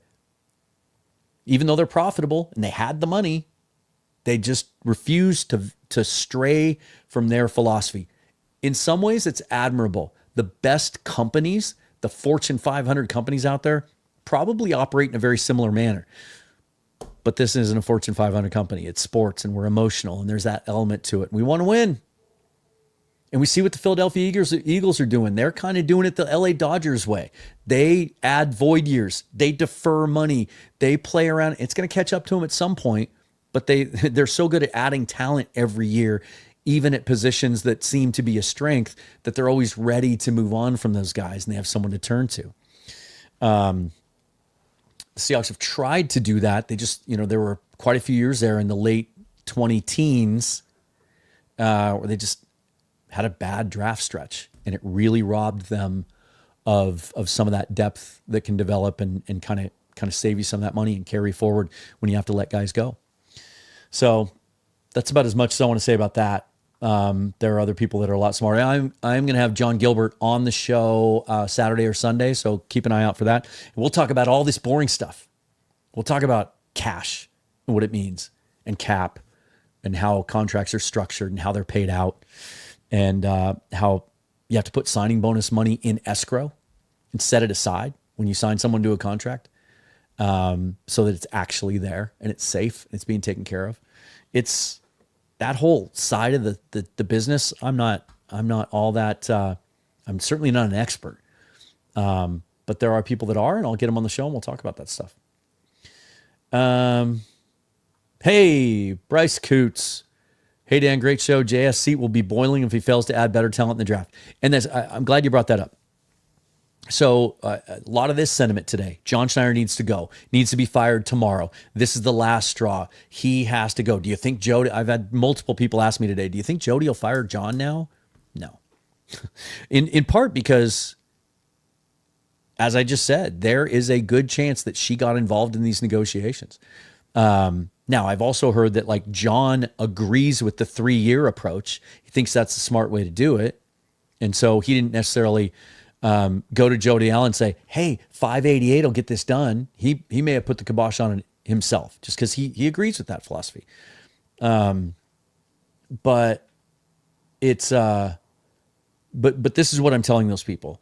Nothing's going to happen until after the season, because as I just laid out in the first 45 minutes of this show, there are different ways to build the roster. And the rest of the roster, most of it's in pretty damn good shape. And so you have the rest of free agency. You have cuts, veteran cuts, cap casualties. You have trade possibilities and a ton of cap space. And then you have a really good interior offensive line draft. So regardless of how you feel today and how angry you are and how upset you are, and I'm out on John Schneider, as long as he's the GM, if he goes out and fixes it between now and August, and that coaching staff coaches him up right, and that scheme is as successful as we all hope it is, and the Seahawks go win 11, 12 games and win the division or challenge for it and go to the playoffs, and everything looks like it's trending up, and the entire defense is locked up for multiple years, he's not gonna get fired then. He still has a chance to save it. But to Bryce's point, I do think it's his last chance. I do. Now, I think it would have to go really badly. If they have another 10-win season where there's some positives, but things just, aren't quite there, I have a hard time thinking that ownership will fire him unless you win 10 games and it's despite the offensive line, they're still a shit show. And his draft picks didn't work out, or he signs a free agent and he's a bust. You know what I mean? Like there's a range of possible outcomes there. But if it's a 7 or 8 win season and it's the offensive line holding him back, I don't think he makes it to the end of the first week after the last game. Similar to Pete Carroll. I do think that seat is hot. Thoughts on Mike Williams, 1 year wide receiver 2. David Evans, thank you for the donation. The injury thing is real. Like he just has never, he had the issue coming out of college and it's just never gotten right. I don't know, is that knee degenerative? But it wasn't just the knee. Didn't he have pretty severe back issues too? He's just never been healthy. And then he goes to Pittsburgh last year and doesn't do anything for them. At this point, I'd rather have Marquez Valdez-Scantling. You want a big receiver on the boundary? I'd rather have him. That's the guy that I'd rather go get.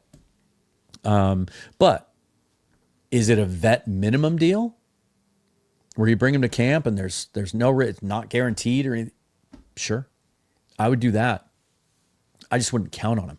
Unless you're talking about the Mike Williams from 2010. If you could resurrect him, remember that 1 year? My goodness, he was good for that 1 year. They paid him and then he disappeared again for the rest of his career. You could do a 30 for 30 type documentary on his career. Remember USC, he held out the whole year and all of that. Yeah, that was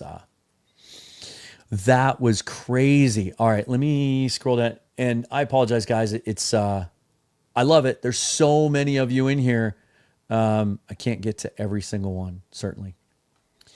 But let's scroll down a little bit. Here we go. I've convinced one person. Emmett Brown, I'm sold. The offensive line is good to go.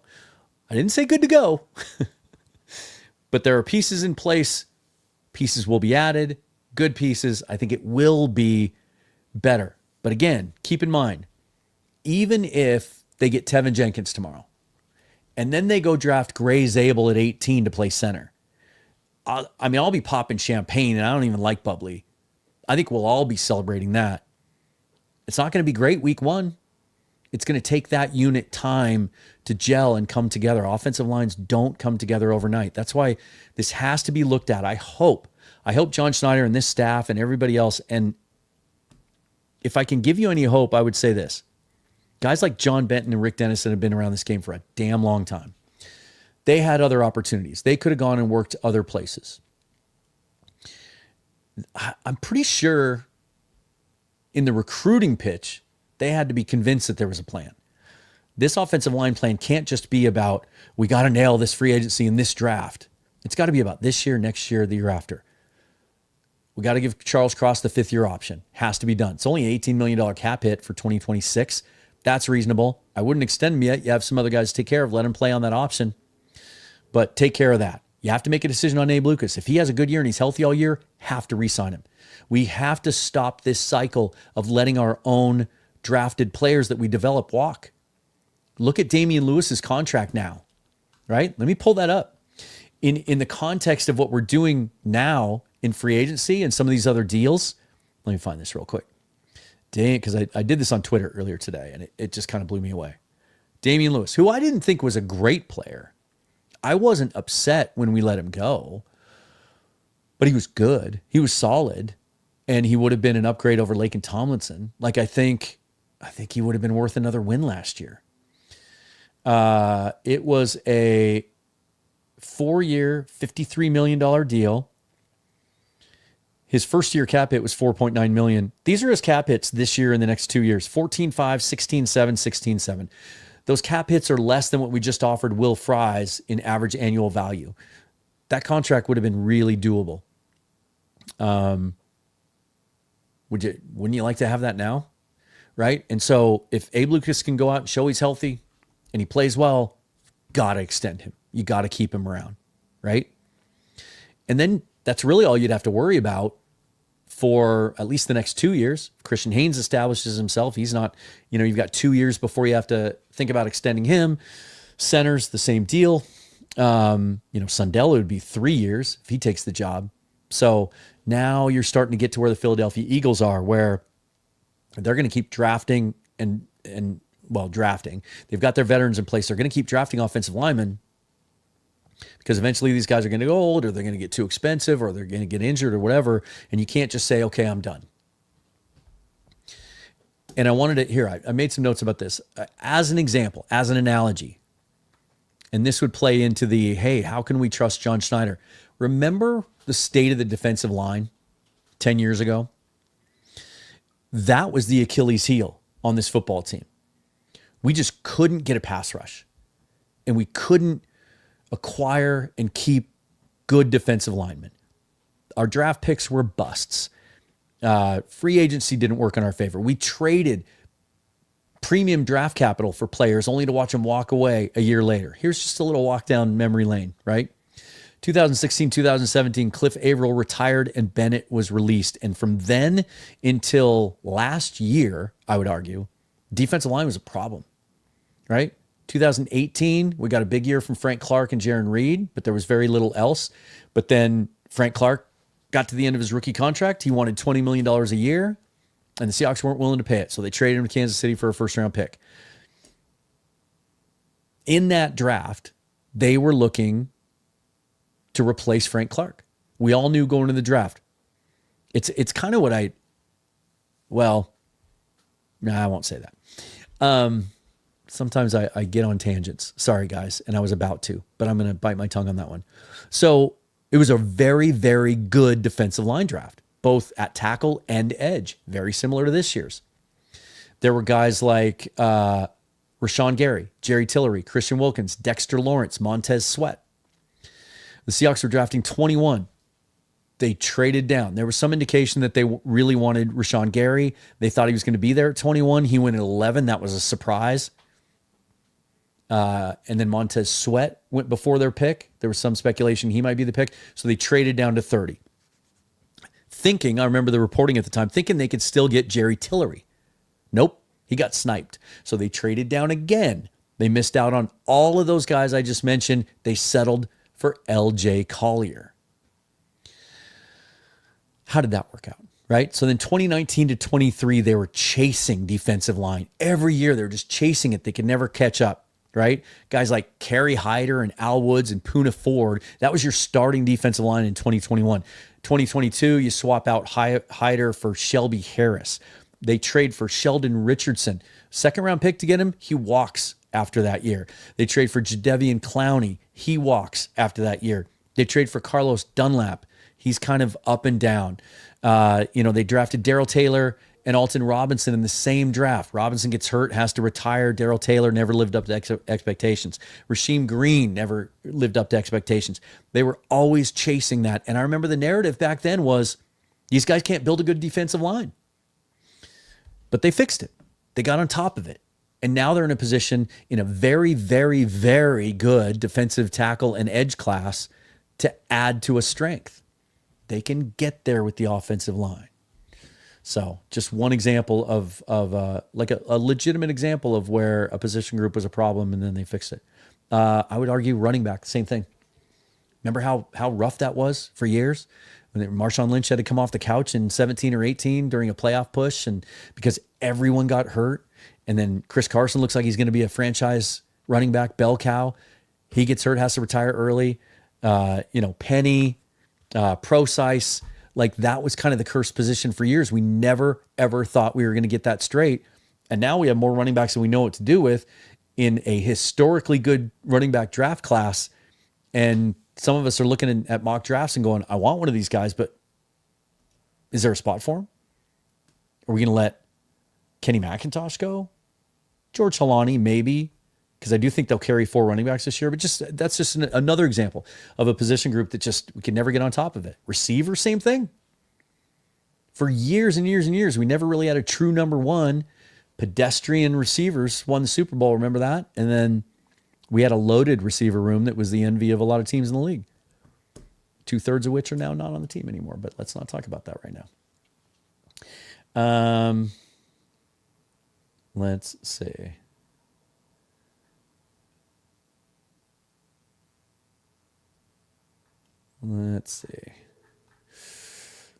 Sorry, guys. I know it's not the most compelling content when I'm scrolling through.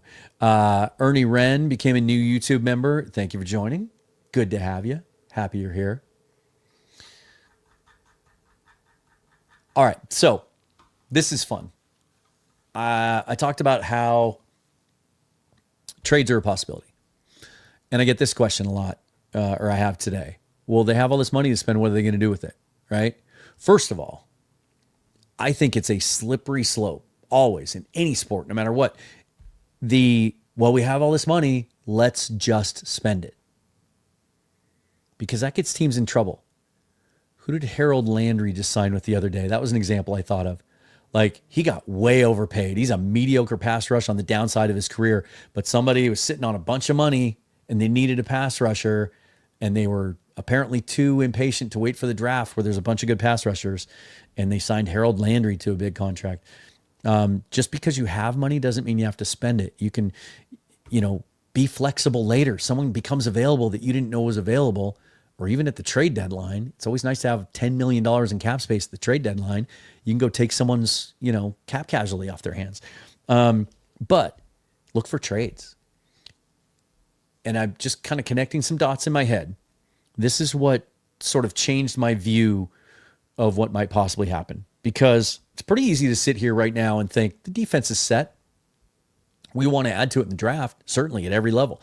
I want another space eating, like a true nose tackle, like a big dude to stick in the middle to free up Byron Murphy. I want another explosive edge rusher, because now we're down to 3. We thought we had 5. Now we're down to 3.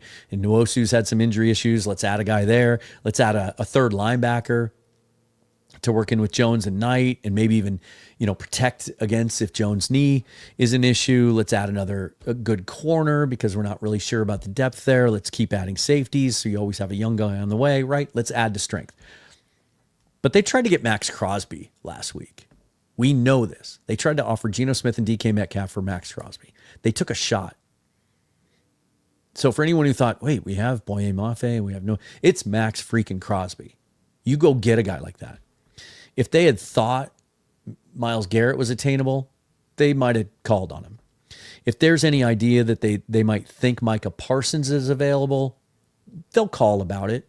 I just think his cost would be prohibitive, and I also think there's no way the Cowboys let him get away, even though they've screwed the pooch by waiting too long, as they always do, and then the market goes and passes them by with the Crosby and the Garrett deal, and now they're going to have to pay more, and they could have locked him up last year. Trey Hendrickson, 31 years old. His cap hit for this year is $18.6 million. Back-to-back 17.5 sack seasons. Guys at that position that play the game the way he does, I don't worry about the age. I think he can play another contract. Cincinnati is cash strapped. They can't pay all their guys. They didn't give Jamar Chase the extension last year when he was eligible for it. They've franchised T. Higgins twice now because they can't work out a long-term deal with him, and they refuse to trade him. I think they're worried about pissing off their franchise quarterback. So you got to save money somewhere. They are a poor cash franchise. Trey Hendrickson is available. Last year of his deal, what would it take? A 3? Could you get him for a 3? Seahawks have an extra 3. Can you get him for a 2? They have an extra 2. I would give up a 2 for Trey Hendrickson in a heartbeat. And you know what? You know what happens to defensive players? They come here and they like it here. We're a little worried about offense now, right? Can we attract offensive players right now? Is that an issue? Little uncertainty there. Not on defense. Ernest Jones wanted to be here so bad he took way less money than we thought he was going to take. Leonard Williams wanted to be here. Jaron Reed, for the second time in his career, said, I don't want to play anywhere else. They're going to like Mike McDonald. They're going to like the scheme. They're going to like the way they're used. They're going to want to play on this defense. I think you get Trey Hendrickson in the building and on the field, and you have a chance to extend him and keep him and sign him to another contract. I think he can play until he's 34, 35. And he would be so much better than everything they have. We like Boye Mafe, but did you see the deal that Greg Rousseau just signed in Buffalo? Right? 4 years, $80 million. Boye Mafe's been more productive in his career. Do you think he's worth $80 million, $20 million a year? When Derek Hall is going to be up for an extension the year after that, I don't know. But I'm making calls on Trey Hendrickson. I'm taking a shot on that dude. What do you think? What do you think? What would you think of that? I mean, who would hate that move? If it came out tomorrow that the Seahawks traded a second-round pick for Trey Hendrickson, I think champagne would flow. Now, there are always the cynics, and I think it would take about half a second before someone tweeted, "Can he play guard?" I think you'd see that for sure. It's a little distracting, isn't it? Sorry, I was just trying to have fun with the green screen, but it's a little, because I was really liking, that's Chicken Little, by the way. Sky Isn't Falling, right? With Will Fries, right? Anyway, just having fun with the green screen. Oh yeah, there's a couple other things I wanted to talk about here. Let me see. Oh, Tez gives me Eskridge flashbacks. He's so small. His calves, 154 pounds. His calves are like that big around. Like this pen is like one of his calves. Let's see.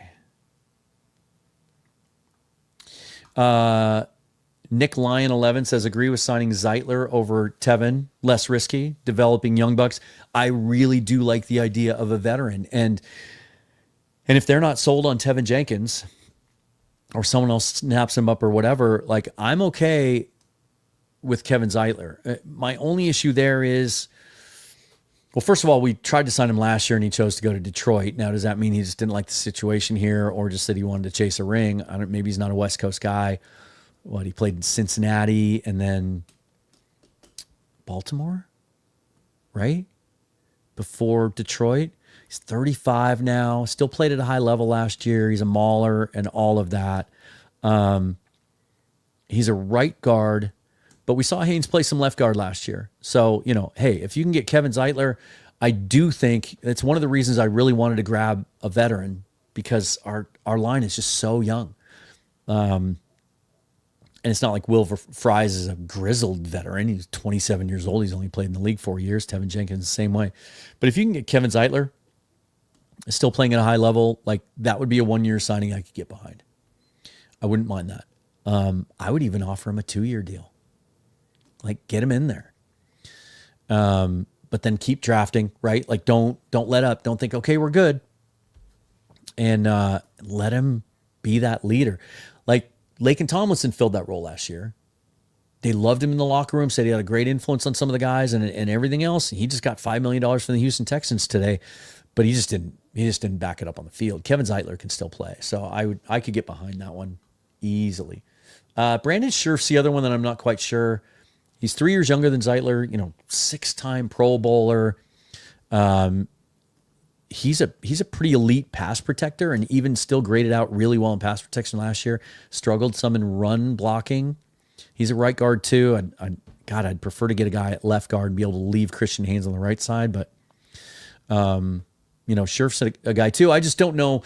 Sometimes these guys are available and we think, oh, they should sign him. But then if you look back, you think, okay, they've had other opportunities to sign that player. They didn't.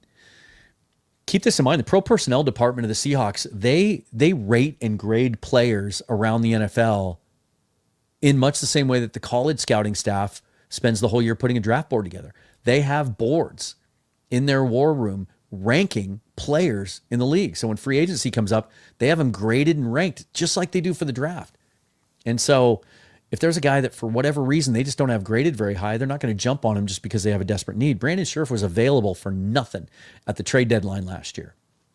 And the Seahawks had enough cap space, they could have thrown a 2026 pick, probably a day 3 26 pick at the Jaguars and gotten Brandon Scherf, and they didn't make a move for it. And so when they needed it, they were in a playoff push and the offensive line was struggling, right?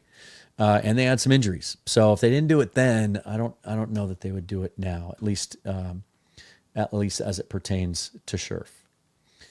All right. Let's talk about Cooper Kupp. While I think his skill set is a little bit redundant with JSN, like Kupp is mostly the last couple of years been used in the slot. And Kubiak doesn't run a lot of those 3x1s or bunch sets or anything. He goes, 12 or 11 personnel, or even 21 personnel, or 22 personnel, two backs, two wide receivers. He doesn't run a lot of 3 wide receiver sets. Cooper Kupp isn't a guy that can survive on the outside these days, but Kubiak likes to run a lot of 12 and 13. You can plug a guy like Kupp, whose skill set in the middle of the field is like what he really does in an elite level, even at this point in his career, given that provided that he's healthy. You can almost use him as a pseudo 13 personnel, but put him out there with 2 tight ends. And I do think they're going to use, depending on who they acquire, obviously, they're going to use JSN a little bit more on the outside. He only ran routes as an outside receiver about 20% of the time last year. I see that increasing. I do think he's a guy, even though he doesn't have elite speed, just the route running and the separation ability, where he can survive a little bit on the outside, especially when you're running with extra tight ends. And so I do think Cooper Kupp's, I do think it would work. I hope that we hear tomorrow that he's released. I think we will. Because no one's going to trade for that contract. So he'll be available. Does he want to stick it to the Rams, right? Is he unhappy that they're moving on from him? His parents are in Tacoma or from Tacoma. He played at Eastern Washington. I don't know if he's a Seahawk fan or not, but you would think growing up in this area, he would be. That would, from a PR standpoint, it'd be fantastic, but I also think he has something left in the tank. If he's healthy, like, I see a parallel between what he might be capable of doing and what we saw Adam Thielen do the last couple of years in Carolina, where it looked like Adam Thielen was washed, broken down. He goes to Carolina and has a couple of really productive years, like looks like his old self. And so I could absolutely see Kupp. The money's got to be right. He's made a bunch of money in his career. There aren't as many offsets in this deal as I'd hoped there were. I checked into that with Curtis Allen the other day. So it's not a situation where like the Rams would still be paying him so much money he'd play for the vet minimum. I think you'd have to sign him to a deal, maybe even a multi-year deal, but I don't think it would break the bank. I think it would be something we could easily fit in. It certainly wouldn't inhibit your ability to go out in the draft and add a couple of guys as well. So I've really warmed up to the idea of Cooper Kupp. I think he and JSN could survive on the field at the same time and really cause a lot of issues for linebackers, especially. Like, crap. Who do we cover? Let's see. Okay, Big Dizzy. We're still talking about Tez Johnson. He says he's slow at 150 pounds. Come on. He may have run a 4.5. First of all, that's slow. I don't know. I used to think I was fast, and I topped out at a 4.7 in my younger days. But then his 3-cone and short shuttle was like elite. Like, ridiculously, almost historically good. Like, the short area quickness is really tough to beat. Like Doug Baldwin he had 4.5 speed, but it was the short area stuff that made him such a tough cover. Now, he's built differently than Tez Johnson. Everyone's built differently than Tez Johnson, my goodness. But he's certainly not slow. And you know what? I bet he'll magically run a 4.4 at his pro day. Watch. Let's see here. Oh, Stephon, one of you mentioned Diggs, Kupp and Diggs. Yeah, I don't know. Here, someone references it here. David Evans, don't like the drama with Diggs. Plus, he's coming off a big injury. I saw DeAndre Hopkins sign today. Like, as far as the veteran receivers go, like Corbin Smith's been a proponent for Amari Cooper. He's been really productive in Cleveland with some bad quarterback play. But he's a guy that's been banged up and had some attitude issues. I think he and Stephon Diggs are kind of similar. Those guys, someone will probably pay those guys more than I want to pay a veteran wide receiver. I want to sign someone that's a good value, and then I want to hit it in the draft and really hit some upside. Let's see. Oh, this is fun. John McGrath asks, Dan, do you think Plumlee can play the Taysom Hill role in our offense? There was some speculation Taysom Hill would be released by the Saints this year, but they only would have saved $200,000 by releasing him this year. You can do a post June 1, but they've already kicked so much down the road, as they always do, that they probably don't want to do that. At some point, you have to stop the bleeding, right? For those of you who don't know, John Reese Plumlee played quarterback at Florida Atlantic. He played somewhere before that too, a bigger school, and I can't remember off the top of my head. Kind of a short, stocky, 6-foot quarterback. He was an option. He was a dual threat quarterback in college. He was as dangerous of a runner, more so than as a passer, although he had a good shrine game throwing the football. Fastest quarterback in the draft that year, a guy that Rob Rang really liked coming out. And I forget who he signed with and was on the practice squad with last year for the first half of the season, but then they released him and the Seahawks brought him into their practice squad. And when they did, I thought, okay, it was right before we were about to play the Cardinals twice in about a 3-week period. And so I thought, well, there's your scout team guy. That's why they brought him in. They already had Jaron Hall, the quarterback from BYU, on the roster. So, which incidentally, I just thought of something.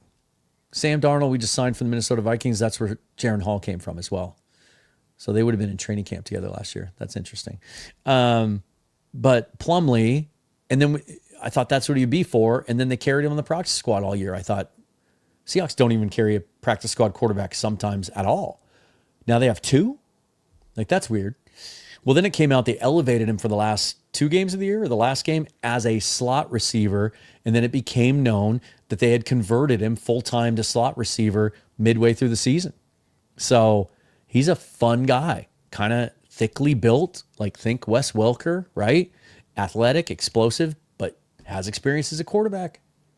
Let me see what his height and weight is. Like, could he be sort of a fullback, kind of, in the mold of Taysom Hill, or Taysom Hill was more of a tight end, sort of as his natural position. College quarterback, though, similar. Let's hear. Let's do this. Nope, that's not what I wanted. I just want the Seahawks roster. Okay. Because I think he's pretty thickly built. I think he's 210 pounds. Not sure. Bear with me for a second here. Here we go. Boom. I was looking under quarterbacks, but he's not a quarterback anymore. He's a wide receiver. John Reese Plumlee, 6 foot, 200 pounds. 24 years old, rookie out of Central Florida. I said Florida Atlantic. Central Florida. And just because I'm here, I want to see, because he played at a bigger school to begin with. I want to say Arkansas, maybe. Is it in his bio? Let's see. No, it's not here. Anyway, he's a slot receiver now. So, maybe there's something to that. But you reminded me of something. So, some players have been informed that they're going to be released, but they haven't been released yet. Those will process tomorrow at the beginning of the league year. If somebody could look it up for me and find out what the time is, remind me of the Eastern time when the league year starts tomorrow. I think it's like 1 o'clock in the afternoon. Am I right on that? The second that happens, Kyle Juszczyk becomes a free agent. I think 2 seconds later, as long as it takes to dial a cell phone, the Seahawks are going to offer Kyle Juszczyk. Like, it just makes all the sense in the world. Clint Kubiak's one of the only offensive coordinators that like to use a fullback now. He had Adam Prentice last year in New Orleans. So some people, he's an unrestricted free agent, so he could certainly wind up here. There was some speculation that Patrick Richard might be available. He's an unrestricted free agent. Certainly Mike McDonald knows him from his time in Baltimore. He re-signed with the Ravens today on a 1-year deal. Kyle Juszczyk, 32 years old. I think he still has some good football in front of him. And a guy that would fit in absolutely perfectly with what Clint Kubiak wants to do. And also, oh, by the way, stick it to your division rival a little bit. So look for that tomorrow. It just makes so much sense that I can't see it not happening unless someone just comes out and offers him a ridiculous amount of money, which no one's going to because I don't know, maybe Harbaugh. But he's got a fullback down there. Can't think of his name, but he does. Black SpongeBob says, sell it to the Dodgers owner. Right? Let's just be like the Dodgers and sign all the players. I don't think you can do the 20-year deferral thing in the NFL. I don't think that's a loophole that exists. Yeah, a lot of Cooper Kupp love in the comments, which is obvious.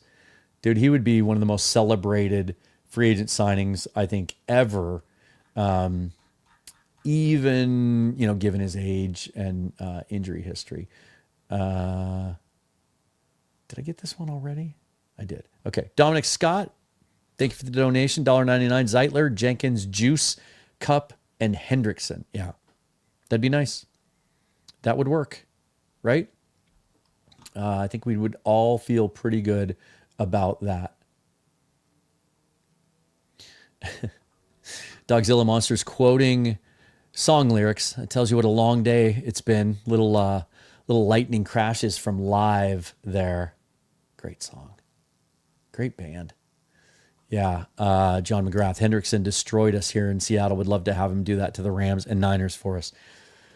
He'd be legit. If you can imagine, like, basically he and Nwosu starting on the edge and then Mafe and Hall are rotating in, like, goodness, the things you can do with that. And honestly, if you trade for Trey Hendrickson, maybe you look to trade Nwosu. I think there might be a market for him and get a day 3 pick at least in 2026. You could just outright release him, but I think there'd be a market. But I'd try to keep him, and you could.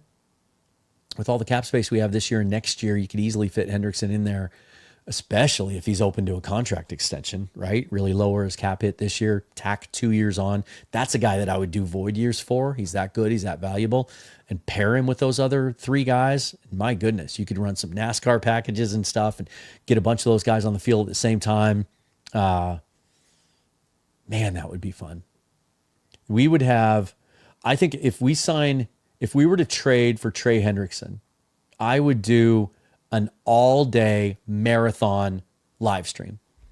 And we would just party and drink and talk about the Seahawks and dream about how good that defense could be.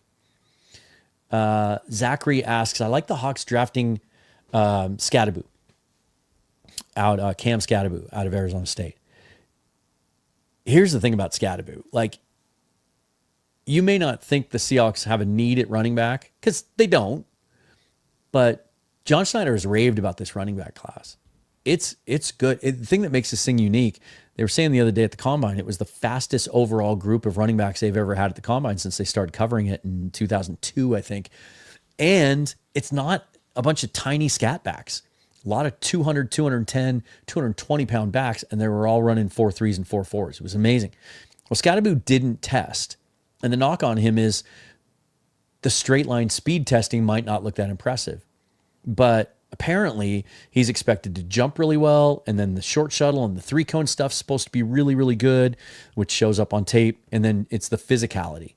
And the thing about Scattaboo for me is, first of all, my philosophy is anytime there's an elite draft class at a certain position that's just loaded, tap into that class. Don't let it pass you by without taking advantage of it. That's why you have to get a defensive tackle out of this class, and you have to get a running back out of this class, even if it's in the 6th or 7th round. You can take one of the leftovers. There's going to be guys in undrafted free agency this year at the running back position that have starter upside. That's how good this class is.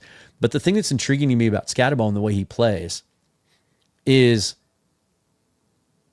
Kubiak likes to run with 2 backs. And while Scatterbo may not be a typical fullback per se, he plays that way, right?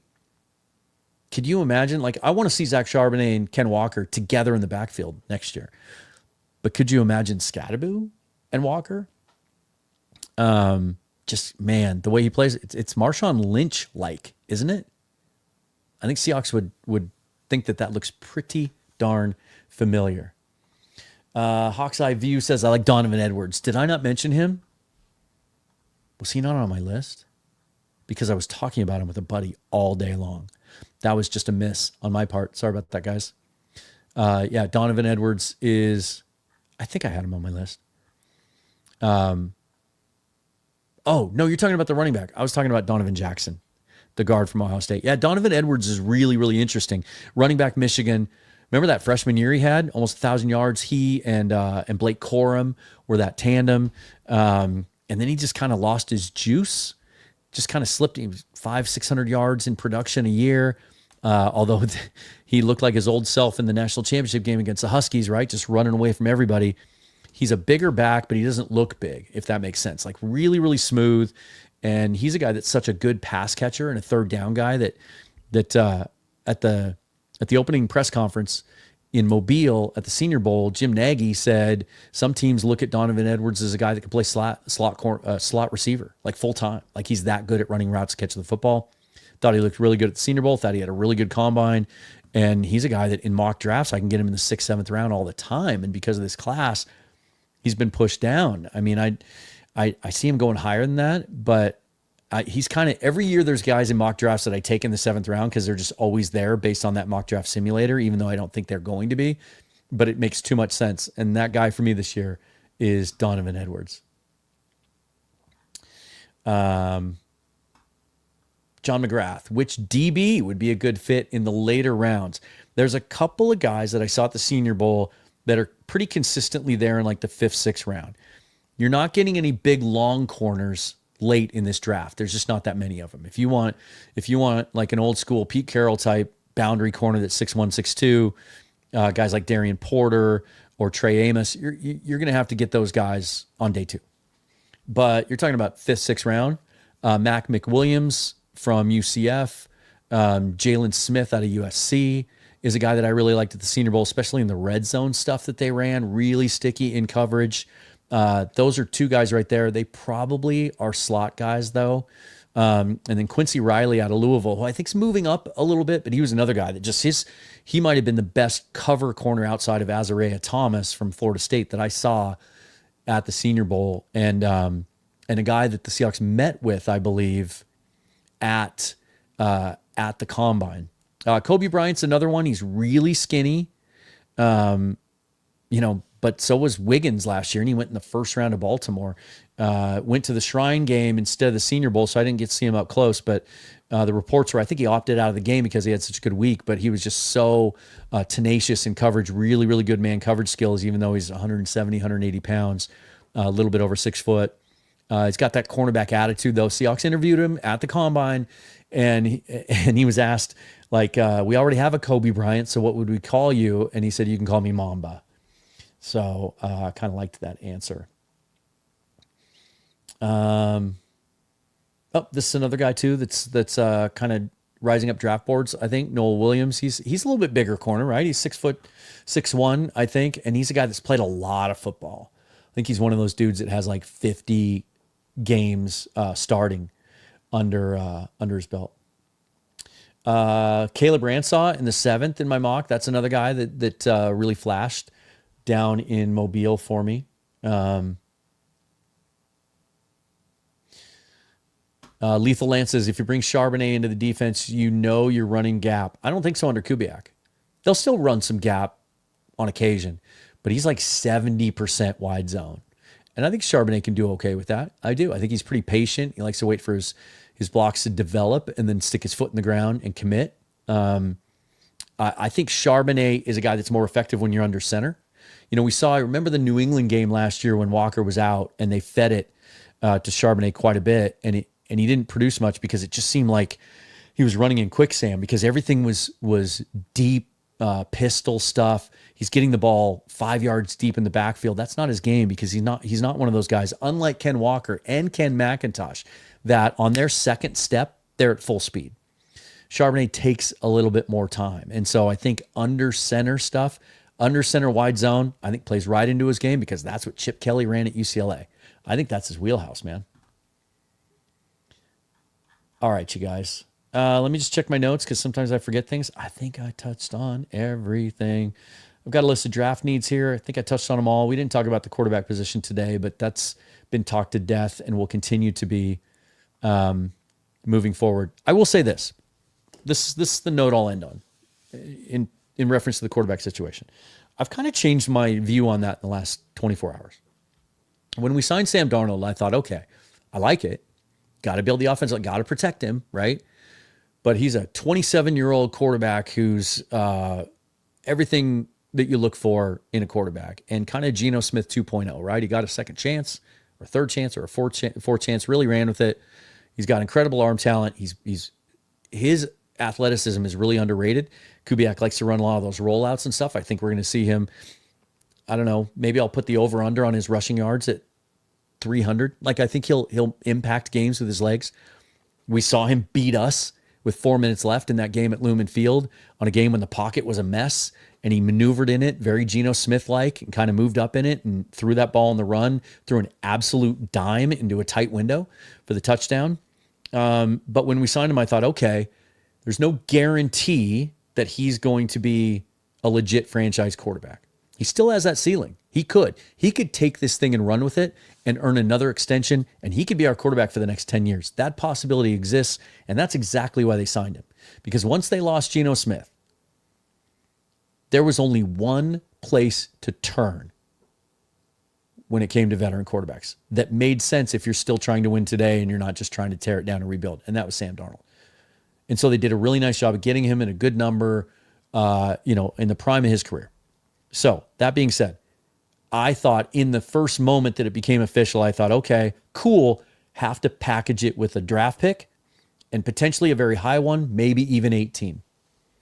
Do the Jordan Love thing. Even if Darnold plays well enough to be here all 3 years, have that next guy ready. I'm not so sure now because you have to fix the offensive line first. So use every little bit of resource that you can between now and the end of April to address that so that you can protect Sam Darnold and get the most possible out of him. And then surround him with weapons, all of that, right? Don't have to really worry about the defense other than adding to good. But let's get that offense to where he can succeed and thrive. So I don't want to spend the 18th pick on a quarterback, but I sure as hell want to take one of those guys in the third round and really kind of set ourselves up for the future and try and get a guy that we can develop and pop. So that's just kind of where I am generally as I do mock drafts and things like that. If you want to go back to last night's show, I did a mock at the end. I took a quarterback in the third round, just kind of playing around with what it looks like now with all 10 of our picks. As soon as I get off here, I'm going to do that tonight. If I can find, if one of the simulators has accounted for the new comp pick that's moved up into the fifth, that'll be fun because that's a real value spot. The fifth round, man, this draft is strong through the fifth round. So having that pick, that sixth become a fifth, that's a big deal. I really like that. So I'm going to play around with that today as well. Let me see here because I think we had a couple people sneak in. Zachary, how about Luther Burden? Yak who can go deep. I think he's a slot only guy. And so it depends on how the Seahawks plan to use Smith and Jigba. If he's going to be a guy that plays 50% out on the boundary, then Luther Burden would make some sense. He's a guy that was heading into the college football season. He was wide receiver 1. He and McMillan were right up there and both of them were being mocked pretty routinely in the top 10. He had some injury issues, but he's an explosive player. Like you said, yards after the catch. He's a guy you can do some jet sweeps with and some stuff out of the backfield. I think they even did like some wildcat quarterback stuff with him. He'd be a lot of fun. I think 18 is rich for him, but if he's still there in the second round, he'd be fun. He'd be a lot of fun. All right, you guys. So this was, I can't remember who got this information out there earlier today and it was wrong. It was one of the radio shows, right? Anyway, when the comp picks were finalized today, we got 3 comp picks and I think a 4th, a 5th, and a 6th, right?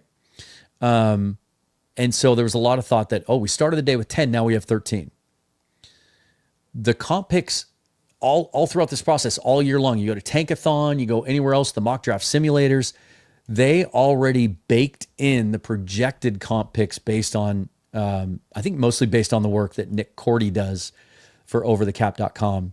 Those are projected as soon, if you go to the Over the Cap right now, you can look at their comp pick page. It's updated now for real time, even though it's going to change 2 months from now. So as players get signed from other teams over the next couple of days, you'll see that, that results in a third round comp pick for this team. That changes as time goes on, but they do that all the way along. So it's 10 picks. It's just that those comp picks came in a little bit different range than we were expecting. But we might end up with 13 picks because the more I look at this draft, and again, what's sort of the trademark of this draft or the narrative of this draft? Not very many true first round grades, less than 10, not very many slam dunk consensus blue chip players at the top, but then the depth from 10 to 100 And actually all the way, Todd McShay today was just saying all the way through the 5th round, very, very deep and very, very strong. And so that just lends itself to trading down. Because if you're sitting at 18 and you look up at your board and you don't have any first round grades left, and the top 2 or 3 guys on your board in that moment, you have second round grades on, and someone calls you and they want to move up to 18, I see this as a draft where it makes a lot of sense to move down. Now there are some guys that I would stick and pick at 18. Right now there's 2 or 3. I'll have, as we get closer to the draft, I always like to produce a list of like 5 or 6 guys. Last year, Byron Murphy was my dude. That was the guy that I was like, I'm not backing out of 15 this year if Byron Murphy falls to that spot. He was definitely one of them. And so I was ecstatic, obviously, when they made the pick. Right now, a couple of those guys, like Tyler Warren, certainly one of them, talked about him earlier. I don't think there's any chance he gets there. I lean towards Kenneth Grant. I think he's going to be there at 18. That might be a guy that I stick and pick for, but I think you can move down and still get a defensive tackle or a receiver or an edge player and then add some extra picks. And that gives you more luxury picks to take a quarterback and take a shot on maybe multiple receivers, right? Multiple offensive linemen, try to get a couple of those guys that can play center and guard and kind of see which one hits. It just gives you a lot more flexibility in a class that's really, really strong. So I'd like to see him trade down this year. It takes 2, right? Got to find a partner, but yep, there we go. Whoops. I always click on the wrong one because it moves right as I go to click. Here we go. Dan Lowe Music, Mike Green, Kenneth Grant, Jalen Walker, Tyler Warren, Ashton Genty, Emin Wari, Zabel, Booker, all great choices at 18. I don't like the idea of taking a safety at 18. I talked about this last night. I know the guy's an athletic freak. He's not Cam Chancellor. It's hard to find reps of him hitting guys. He's not a thumper. He's not. And I just don't know. We're set enough, not set. You can never use that word. You're never set, right? We're good enough at safety right now. And I know they like to use 3. Is Jarek Reed going to be fully healthy and in the mix next year? Like, I like Emin Wari. I don't like him at 18. I'd rather go one of these other directions. Mike Green, major character concerns that he has to answer. He's been very open and upfront and honest about it. But if the Seahawks weren't willing to draft Jalen Carter, who was an elite, no doubt talent because of his character issues, I don't know about Mike Green. But from just a purely physical football playing standpoint, like if you don't do something like trade for Trey Hendrickson, like I think Mike McDonald would have a lot of fun with Mike Green. He would immediately become the most explosive get-off on our team, even more so than Mafe or Nwosu. And then I'm glad you brought this up because it reminded me of 2 other guys. Jalen Walker, who you mentioned here, and Jihad Campbell from Alabama. Now that we've got Ernest Jones locked up, you might think, we don't need an off-ball linebacker. Like, we do, because right now your third guy is Drake Thomas. And I like Drake Thomas's game, and the team has a tremendous amount of respect for his intellect and how smart of a football player he is. But he's 5'10". Like, he's not a guy that can start every day. So you need a third guy. Campbell and Warren both sort of fit into a similar bucket for me, even though Campbell's bigger. Campbell's built almost the same dimensions as Micah Parsons, who played off-ball linebacker at Penn State, and then Dan Quinn made him a full-time edge. And look what that did. Both of those guys, there are scouts who think they're better as edge players, but they have that versatility. And so once I saw the contract for Jones, coupled with the news last week that he had a cleanup procedure on his knee, I immediately thought, is there something to be worried about there? And so I'm much more inclined now to think if we're sitting there at 18 and a Jihad Campbell or Jalen Warren's there, that might be a great pick because we've seen Mike McDonald play 3 linebackers at the same time. Did it in Baltimore. He did it with Seattle a little bit. Malik Harrison was a guy that he used a lot in Baltimore along with Patrick Queen and Roquan Smith. And so Jihad Campbell's a guy that could hedge and protect you in the event that Ernest Jones should ever go down. But if he's out there and he's healthy, Jihad Campbell can be like almost a a hybrid player where he's coming off the edge and he might rack up 10 sacks for you as a rookie as a third linebacker. So that's another guy that's on my stick and pick list right now at 18. All right, you guys, let's do this. Another 2-hour live stream in the books.